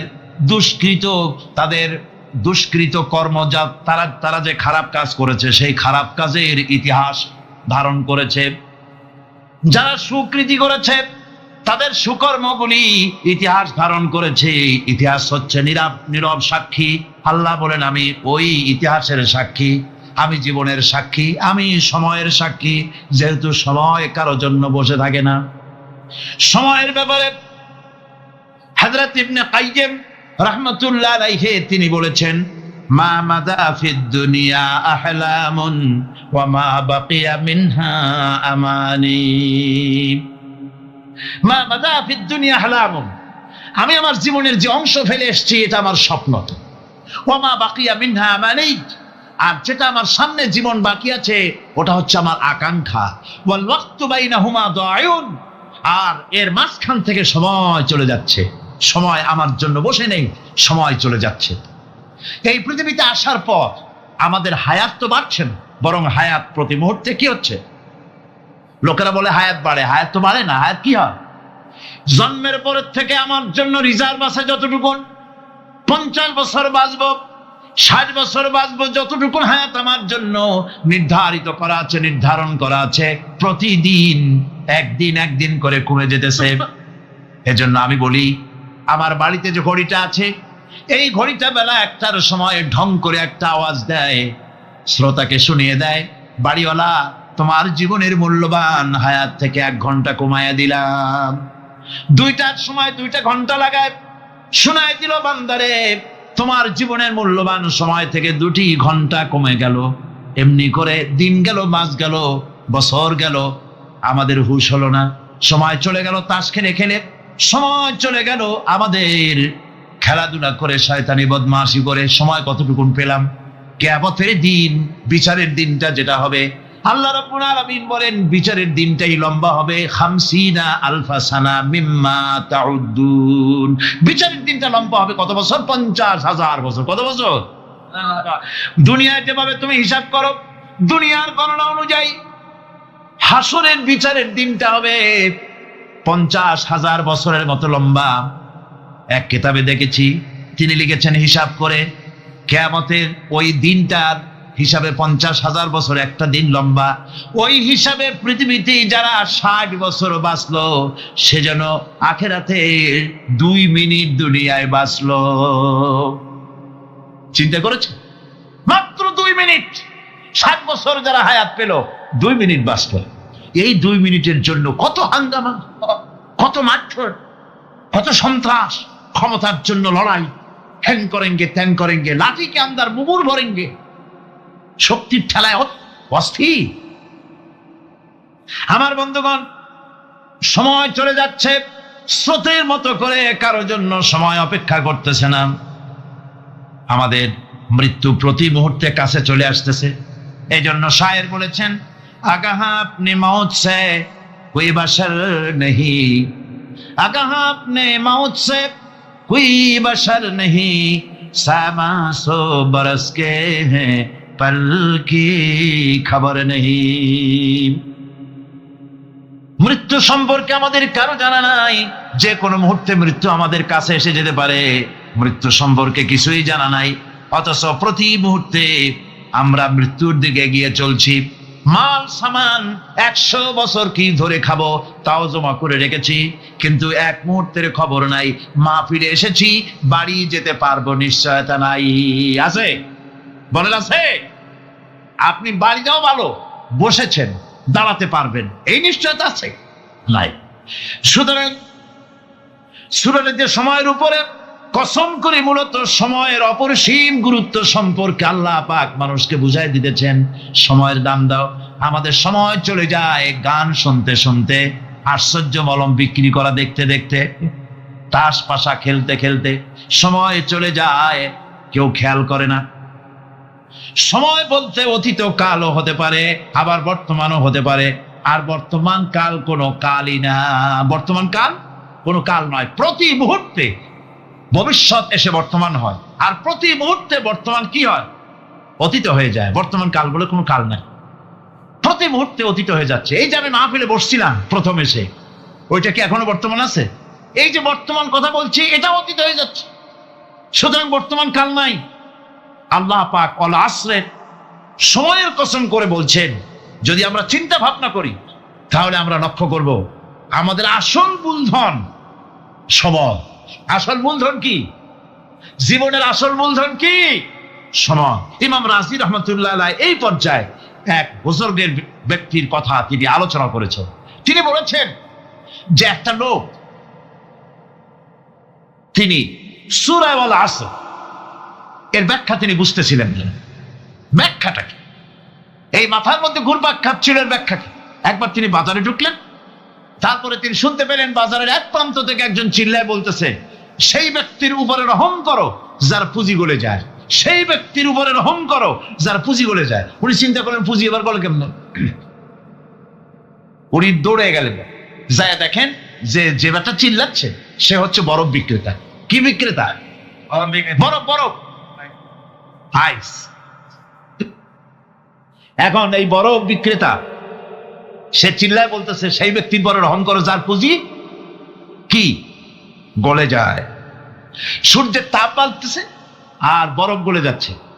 সে বোঝাতে চাচ্ছে যে আমার এই বরফটা জমাট থাকা অবস্থায় তোমরা কেউ কেনো, যেহেতু আমার পুঁজি তো এর মধ্যে আমি ইনভেস্ট করেছি। এটা যদি পানি হয়ে যায় তো পানি তো কেউ কিনবে না, এটা তো যেখানে সেখানে পাওয়া যায়। বরফ পাওয়া যায় না বলেই তো আমি বরফ কিনে আনছি। তোমরা আমার প্রতি দয়া করো, তাড়াতাড়ি করে বরফটা কিনে নিয়ে যাও। ইমাম রাজি রহমতুল্লাহ আলাইহি বলেন, বুজুর্গ ব্যক্তি চিৎকার মেরে বললেন, আল্লাহু আকবার, আমি কিন্তু এই বরফ বিক্রেতার ঘোষণার মধ্য দিয়ে সূরা আল আসরের তাফসীর আমি বুঝে ফেলেছি। তার মানে হলো বরফ বিক্রেতা যেভাবে বলতেছে সেই ব্যক্তির উপরে রহম করো যার পুঁজি গলে যায়, আমারও তো একটা পুঁজি আছে, ওই পুঁজির নাম হায়াত। প্রতি মুহূর্তে আমার পুঁজি তো গলে যেতেছে। আমার পুঁজি পুঁজি তো গলে যায়, প্রতি মুহূর্তে কমে যেতেছে। আহারে, এই পুঁজি যে গলে গেল, ধরে রাখতে পারলাম না, এই জন্য কিছুই তো করতে পারি নাই। সূরা ওয়াল আসরের ভিতরে মানুষের আয়ুষ্কাল দেওয়া হয়েছে, বরফ গলে যাওয়ার মতো দ্রুত সে আয়ু কমে যাচ্ছে। একে যদি নষ্ট করে ফেলা হয়, ভুল কাজে ব্যয় করা হয়, সেটাই হচ্ছে মানুষের মূল ক্ষতি। মানুষের মূল ক্ষতি। ব্যবসায় ক্ষতিগ্রস্ত হয়েছে, এটা মূল ক্ষতি নয়। স্বাস্থ্য হারাইছে, মূল ক্ষতি নয়। রাজনীতিতে ব্যর্থ হয়েছে, মূল ক্ষতি নয়। জীবনে মন্ত্রিত্ব হারাইছে, মূল ক্ষতি নয়। মূল ক্ষতি প্রতি মুহূর্তে সময় নষ্ট হচ্ছে, এটাই মূল ক্ষতি। ভাইরা, কিয়ামতের দিন জান্নাতীদের কোনো দুঃখ থাকবে না, সকলের দুঃখ থাকবে। জান্নাতীদের কোনো দুঃখ থাকবে নাকি? থাকবে, থাকবে। জান্নাতীদের মনের মধ্যে একটা দুঃখই থাকবে। ভালো করে শুনুন, জান্নাতীদের মনের মধ্যে একটা দুঃখই হবে। তারা মনে মনে চিন্তা করবেন, আফসোস করবেন, আহারে যদি দুনিয়ায় বসে অমুক সময় বাসে বসেছিলাম, আজে বাজে চিন্তা করেছি, বাড়ির ড্রয়িং রুমে একা একা বসে বসে আজে বাজে চিন্তা করেছি, অমুক অমুক সময় খেলাধুলায় কাটাইছি, এই সময়গুলিতে যদি সুবহানাল্লাহ, আলহামদুলিল্লাহ, লা ইলাহা ইল্লাল্লাহ, আল্লাহু আকবার, এই তাসবিহ যদি পড়তাম, জিকির আজগার করতাম, জান্নাতের ভিতরে আরো নিয়ামত লাভ করতে পারতাম। সময়টা তো কাজে লাগাইলাম না। মানুষের সবটা, মুমিনের সব কাজে সওয়াব। ওয়াকুলু লিন-নাসি হুসনা, মানুষের সঙ্গে ভালো ভালো কথা কও, মানুষের সঙ্গে হাসি মুখে কথা কও। একজনের সাথে হাসি মুখে কথা বললে আপনার একটা সদকা দেওয়ার মতো সমান সওয়াব আমলনামায় লেখা হয়ে গেল। ভালো ভালো কাম করো। বন্ধুগণ, সময় দ্রুত গতিতে চলে যাচ্ছে, মানুষের জীবন ক্ষতিগ্রস্ত হচ্ছে। ক্ষতি থেকে বাঁচতে পারবে 4টা গুণ যার মধ্যে আছে, বাকি সব ক্ষতিগ্রস্ত হয়ে যাবে। আমার ভাইয়েরা, এই কথাগুলি বলে আল্লাহ পাক যেন এরকম একটা দৃষ্টান্ত দিলেন। আপনি যদি পরীক্ষার হলে গিয়া দেখেন, ছাত্ররা পরীক্ষা দিতেছে, পরীক্ষার জন্য নির্ধারিত সময় কতটুকু? 3 ঘন্টা। 3 ঘন্টা। 3 ঘন্টা। হযরত ইউনূস আলাইহিস সালাম মাছে তারে গিলে ফেলে দিল। হতাশায় তিনি হার্ট ফেল করেন নাই। মাছের পেটের মধ্যে যদি কেউ চলে যায়, বেরিয়ে যাওয়ার জন্য কোনো ব্যাকডোর আছে নাকি? কোন পালাবার কোন রাস্তা আছে? মাছের পেটের জানালা দরজা আছে কিছু? কিছুই নেই। তিনি হতাশ হলেন না। মাছের পেটের ভেতরে বসে হযরত ইউনূস আলাইহিস সালাম বুক ভরা আশা নিয়ে আল্লাহর দরবারে তিনি ঘোষণা করলেন, লা ইলাহা ইল্লা আনতা সুবহানাকা ইন্নী কুনতু মিনাজ জালিমিন। পড়েন না সবাই, লা ইলাহা ইল্লা আনতা সুবহানাকা ইন্নী কুনতু মিনাজ জালিমিন। হযরত ইউনূস আলাইহিস সালাম বললেন, আল্লাহ তুমি ছাড়া কোনো ইলাহা নাই, তোমার পবিত্রতা ঘোষণা করছি, আমি জালিমদের অন্তর্ভুক্ত হয়ে গেছি। তিনি যখন চিল্লাচ্ছিলেন, মাছের পেটের ভিতরে বসে যখন কাতরুক্তি করতেছিলেন, আল্লাহ বুঝি তখন শোনেন নাই সে কথা? কি বলেন? আল্লাহ বুঝি তখন তন্দ্রায় বা নিদ্রায় ছিলেন না? আল্লাহ পাক কি ঘুমান? তন্দ্রায় যান? লা তাখুযুহু সিনাতুন ওয়ালা নাওম। আল্লাহ রাব্বুল আলামিন বলেন, কোন তন্দ্রা বা নিদ্রা আল্লাহ রাব্বুল আলামিনকে স্পর্শ করে না। হযরত ইউনূস আলাইহিস সালাম যখন মাছের পেটের ভিতরে বসে চিৎকার মারলেন, আল্লাহ পাক বলেন, ইউনূস রে, তোমার ওই ডাক কেউ শোনে নাই। দুনিয়ার কোন রাজা বাদশাহ শোনে নাই, দুনিয়ার কোন বন্ধু বান্ধব তোমার শোনে নাই, কিন্তু আমি তোমার আরশের মালিক, আমি রব্বুল আলামিন শুনেছি। শুধু শুনি নাই, সঙ্গে সঙ্গে জবাব দিয়ে দিয়েছি। ফাস্তাজাবনা লাহু ওয়া নাজ্জাইনাহু মিনাল গাম্মি। পড়েন, ফাস্তাজাবনা লাহু ওয়া নাজ্জাইনাহু মিনাল গাম্মি ওয়া কাযালিকা নুনজিল মুমিনিন। আল্লাহ পাক বলেন, আমি জবাব দিলাম। মাছের পেটের ভিতরে বেদনা শুরু হয়ে গেল। মাছ আর তলদেশে শুয়ে থাকতে পারলো না, সাঁতরাতে পারলো না, মাছ ভেসে উঠল উপরে। পেটের যন্ত্রণায় মাছ কিনারায় চলে এসে বমি করে দিতে পারলে যেন বাঁচি, এই অবস্থা মাছের হলো। কিনারায় চলে এলো, বমি করে ইউনূস আলাইহিস সালামকে ফেলে দিল, মাছও বাঁচলো, ইউনূস আলাইহিস সালামও বাঁচলো। আল্লাহ রাব্বুল আলামিন বলেন, মুমিনেরা শোনো, শুধু ইউনূসকে নয়, ওয়া কাযালিকা নুজিল মুমিনিন, এইভাবে করে মুমিন বান্দারা যদি আমাকে ডাকে, আমার কাছে যদি হাত ফাইলায়, আমি আল্লাহ রব্বুল আলামিন মুমিনদের এভাবে বিপদ মুক্ত করে দেই। ঘটনা লম্বা, আমি সংক্ষেপে বলতেছি। মেয়েটাকে ফাঁকি দিয়া তারে আমি মারবো, বুঝতে দেই নাই আমার বউরে। বললাম চলো বেড়াইতে যাই। মেয়েটা আমার সাথে সাজায় দিয়েছে, তার মা বেড়াতে নিয়ে যাবো এইটা কথা মনে করে। মেয়েটা কদ্দূর যায়, আবার আব্বা আব্বা বলে আমার দিকে ফিরে আসে, আবার পিছনে থাকে, আবার আব্বা আব্বা বলে জড়ায় ধরে। এইভাবে করতে করতে যখন নির্জন এলাকায় গেলাম, আমি পাহাড়ের পাশে গর্ত খোঁড়া আরম্ভ করলাম। গর্ত খুঁজি আর মাটি ছিটে এসে আমার দাড়িতে লাগে। বাচ্চা মেয়েটা আমার কাছে এসে দাড়ি দিয়ে ধুল ছাড়ায় দেয়, কয় আব্বা তোমার দাড়িতে ধুল লাগতেছে, তুমি এই কষ্ট করতেছো কেন? মেয়ে তো বোঝে না যে আমি তার জন্যই কবর খুঁজতেছি। কবরটা খোঁড়া হয়ে যাওয়ার পর মেয়েটারে বান্ধা শুরু করলাম। মেয়ে এখন কাঁদতেছে, বাবা আমার বান্ধো কেন? আমি তারে বাঁধা জোরে ওর মধ্যে নিক্ষেপ করে দিলাম। মেয়েটা গর্তের মধ্যে বসে চিৎকার করে বলছে, আব্বা তুমি আমারে বাঁচতে দাও, আমি তোমারে বাপ বলে সমাজে হেয় করবো না, আমি ভিক্ষা করে খাবো, আমারে বাইরো না। লোকটি বলছি, ইয়া রাসূলুল্লাহ, আমার মনে দরদ আসলো না। আমি একটা পাথর উঁচু করে আমার মেয়ের বুক লক্ষ্য করে জোরে মেরে দিলাম। বুকটা ফেটে রক্ত ফিনকি দিয়ে উঠলো, আর মেয়ের বুক থেকে আওয়াজ বেরোলো, আব্বা। আমার কানে যেন এখনো সেই আওয়াজ বাজে। হাদিস শরীফে এসেছে, হুজুরের চোখের পানি দাড়ি ভিজে ভিজে জামার উপরে পড়তেছিল। হুজুর বললেন, আহারে, মানুষেও পারে এইরকম কাম করতে।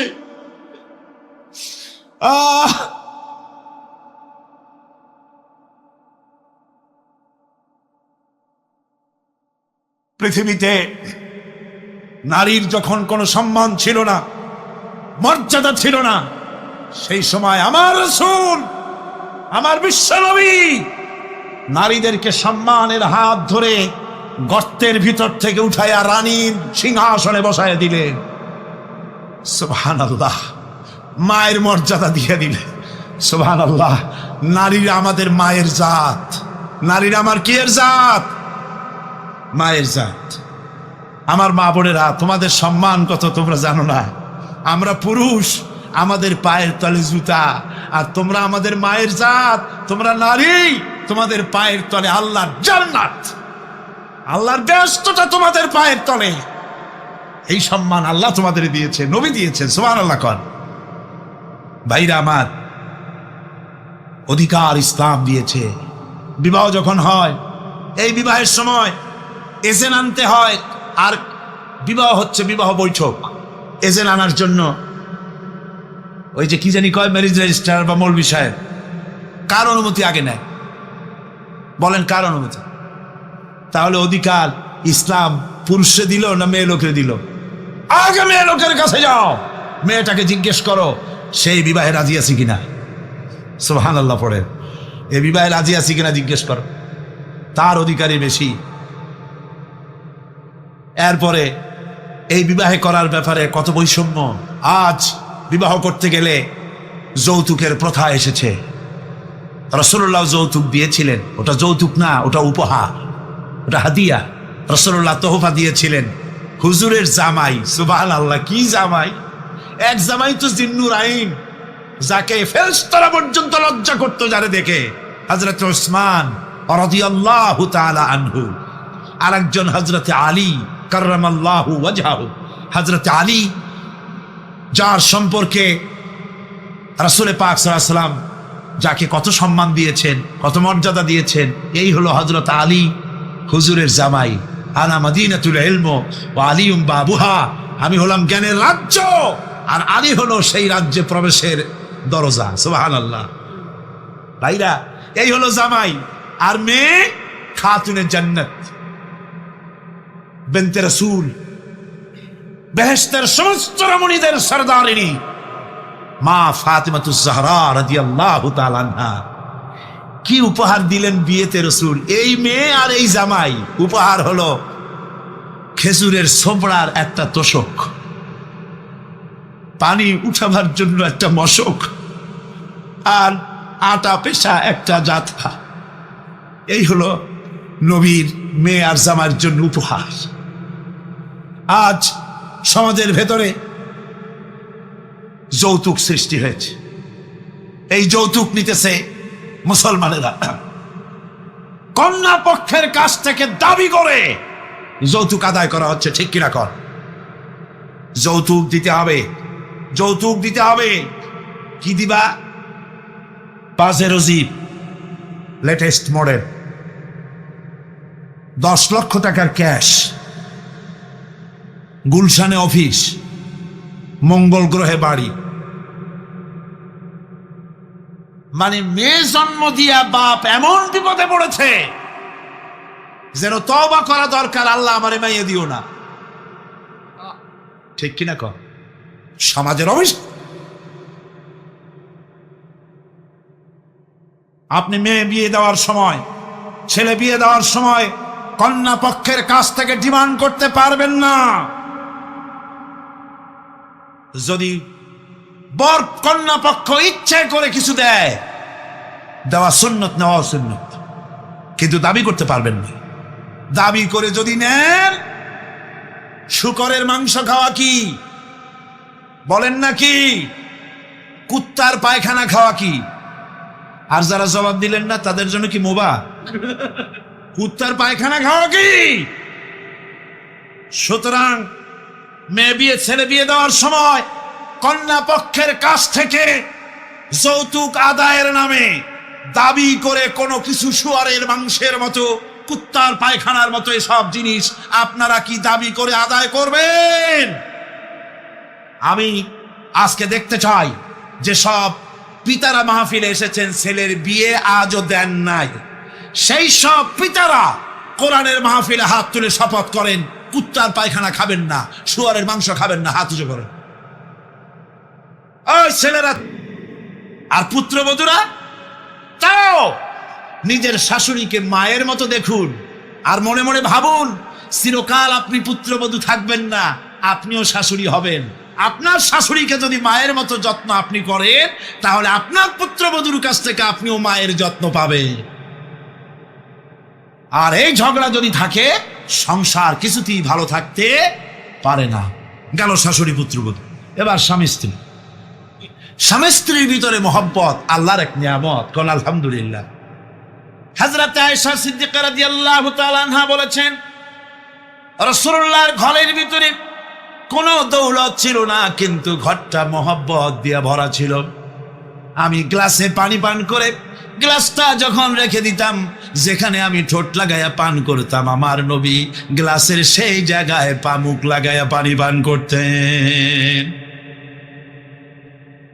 আমার দেশে বহুত স্বামী আছে, স্ত্রী বিয়ে করছে তো মনে করে যে আমি তো নওয়াবজাদা নসরুল্লাহ খান, আর বউ সারাদিন তুমি কাজ করবা। কেন সারাদিন বউ কাজ করবে? আপনি একটু কাপড়টা ধুইতে পারেন না? আপনি একটু তার থালাবালিটা ধোয়ার ব্যাপারে একটু সাহায্য করতে পারেন না? আপনি একটু তরকারি কোটার ব্যাপারে যেটা আপনি পারেন একটু সাহায্য করতে পারেন না? ঘরটা একটু আপনি গুছাইতে পারেন না? আপনি কোন বড় লাটের বড় লাট? এবার শোনুন রাসূলুল্লাহর আচরণ। হযরত আয়েশা বলেছেন, আল্লাহর নবী দিনের কাজ করে যখন ঘরে ক্লান্ত শ্রান্ত হয়ে ফিরেছেন, এসে দেখেছেন আমার রান্না তখনও শেষ হয় নাই। নবীজি ক্ষুধার্ত ছিলেন, ক্লান্ত ছিলেন, আমার রান্না তখনও হয় নাই দেখে নবীজির চক্ষু লাল হয় নাই, ভুরু কুঞ্চিত করেন নাই, বিরক্তির ভাব দেখান নাই, ভর্ৎসনা করেন নাই, বরং আমার পাশে বসে তরকারি কুটি অথবা রুটি সেকে আমাকে সাহায্য করেছে। এই ছিল আমার রাসূল। নারীদের প্রতি সহনশীল হও, নারীদেরকে সম্মান করো। চট্টগ্রামের তরুণ যুবকদের বলি, কলেজ, বিশ্ববিদ্যালয়, হাই স্কুল মেয়েদের যখন ছুটি হয়, নির্লজ্জের মতো কলেজের গেটে মহিলা স্কুলের সামনে দাঁড়ায় থাকো কেন? ঠিক কিনা কর? তোমাদের জ্বালায় মেয়েরা নিরাপদে হাঁটতে পারে না। তুমি মেয়ের লোককে যখন দেখো, পরের একটা মেয়ে, তুমি ভাবতে পারো না এটা আমার মা, এটা আমার বোন, এইরকম চোখে দেখো। নারীকে সম্মান করো। মহিলা স্কুল, মহিলা কলেজের সামনে ভিড় করো না, তাদের সহজে যাতায়াত করতে দাও। এটাই ইসলাম বলে। বউকে সাহায্য করো, স্ত্রীকে সম্মান করো, মর্যাদা দাও, সমান অধিকার। তবে এক জায়গায় স্বামীর অধিকার একটু বেশি। সেটা কোথায়? তিরমিজি শরীফের হাদিসে এসেছে, একবার আল্লাহর নবী এক পাহাড়িয়া এলাকা থেকে যাচ্ছিলেন। জঙ্গলের এক উট এসে নবীজির পায়ের উপরে সেজদায় পড়ে গেল, পায়ের উপরে চুমো খেলো। সাহাবায়ে কেরাম বললেন, ইয়া রাসূলুল্লাহি, পাহাড়ের উট হুজুরের পায়ে সেজদা দিয়া ধন্য হয়ে গেল। হুজুর যদি অনুমতি দিতেন, আমরাও হুজুরের কদমে সেজদা দিয়া ধন্য হয়ে যেতাম। নবীজি বলেন, মানুষ মানুষকে সেজদা করা হারাম। আমি যদি মানুষকে সেজদা করার জন্য যদি পারমিশন দিতাম, তাহলে দুনিয়ার সমস্ত স্ত্রীদেরকে বলতাম তারা যেন তার স্বামীরে সেজদা দেয়। স্বামীর মর্যাদা এখানে বেশি। রাসূলুল্লাহ আরো বলেছেন, কোন স্ত্রীর মৌত হয় যদি এমন অবস্থায় যে তার স্বামী তার প্রতি খুশি ছিলেন, আল্লাহ রাসূল বলেছেন মেয়ে লোকটি সোজা আল্লাহর জান্নাতে চলে যাবে। স্বামীর মর্যাদা এখানে বেশি। স্বামীকে লক্ষ্য রাখতে হবে, উভয়ের অধিকারের প্রতি যত্নশীল হতে হবে। এরপরে যখন সে মা হয়ে গেল, আমার বন্ধুগণ, নারী যখন মা হয়ে গেল, মর্যাদা তখন তার এত বেড়ে গেল। রাসূলের কাছে প্রশ্ন হলো, হুজুর খেদমত করব কার? হুজুর বলেন, তোমার মায়ের, তারপরে কার? তোমার মায়ের, তারপরে কার? তোমার মায়ের, তারপরে কার? তোমার পিতার। পিতার চাইতে মায়ের মর্যাদা কয় গুণ হলো? 3 গুণ হয়ে গেল। রাসূলুল্লাহ 3 গুণ বাড়ায় দিলেন। সুতরাং আমি বলি আপনাদেরকে, মা আপনার বড় পীর, বাপ আপনার বড় পীর, কোনোদিন ভুলে যাবেন না। কথাটা বারবার বলি আমি, যত জায়গায় মাহফিলে যাই। আমি, ওলামারা সবাই বলেন, আমিও বলি, সব জায়গায় মানুষকে স্মরণ করায় দেই, আপনার কাছে আপনার মা বাপের চাইতে বড় পীর আর নাই। কারণ পীর সাহেবের দোয়া যতই আপনি ওলিয়ে কামেল বলেন, যতই হুজুর কেবলা বলেন, তার দোয়া কবুল আপনার জন্য হতেও পারে, নাও হতে পারে। 50-50 কথা ঠিক কিনা কন? কিন্তু রাসূলুল্লাহ গ্যারান্টি দিয়েছেন 3 জনের দোয়া অবশ্যই কবুল হয়ে যাবে। তার ভিতরে একজন হলো মাজলুম, যদি দোয়া করে কবুল হবে। একজন হলো মুসাফির, দোয়া কবুল হবে। আর একজন হলো মা বাপ, যদি দোয়া করে আল্লাহর দরবারে, আল্লাহ রব্বুল আলামিন অবশ্যই দোয়া মঞ্জুর করে নেবেন। মা বাপের কাছে দোয়া চাও। ভাইরা, মনে কিছু করবেন না। আপনি আপনার হুজুর কেবলারে দাওয়াত করিয়া বিরিয়ানি খাওয়াবেন, খুশি করতে পারবেন না, যেহেতু এর আগে উনি আর এক জায়গা দিয়া 4-5 পদের বিরিয়ানি খাইয়ে আসছে। আপনি হুজুরে 5,000 টাকা দিয়ে খুশি করতে পারবেন না, যেহেতু হুজুর আর এক বড় লোকের কাছ থেকে 50,000 টাকা হাদিয়া পাইছে। আপনি একটা শাল দিয়া হুজুরকে খুশি করতে পারবেন না, যেহেতু অনেক দামি শাল হুজুরকে আর একজনে হাদিয়া দিয়েছে। ঠিক কিনা?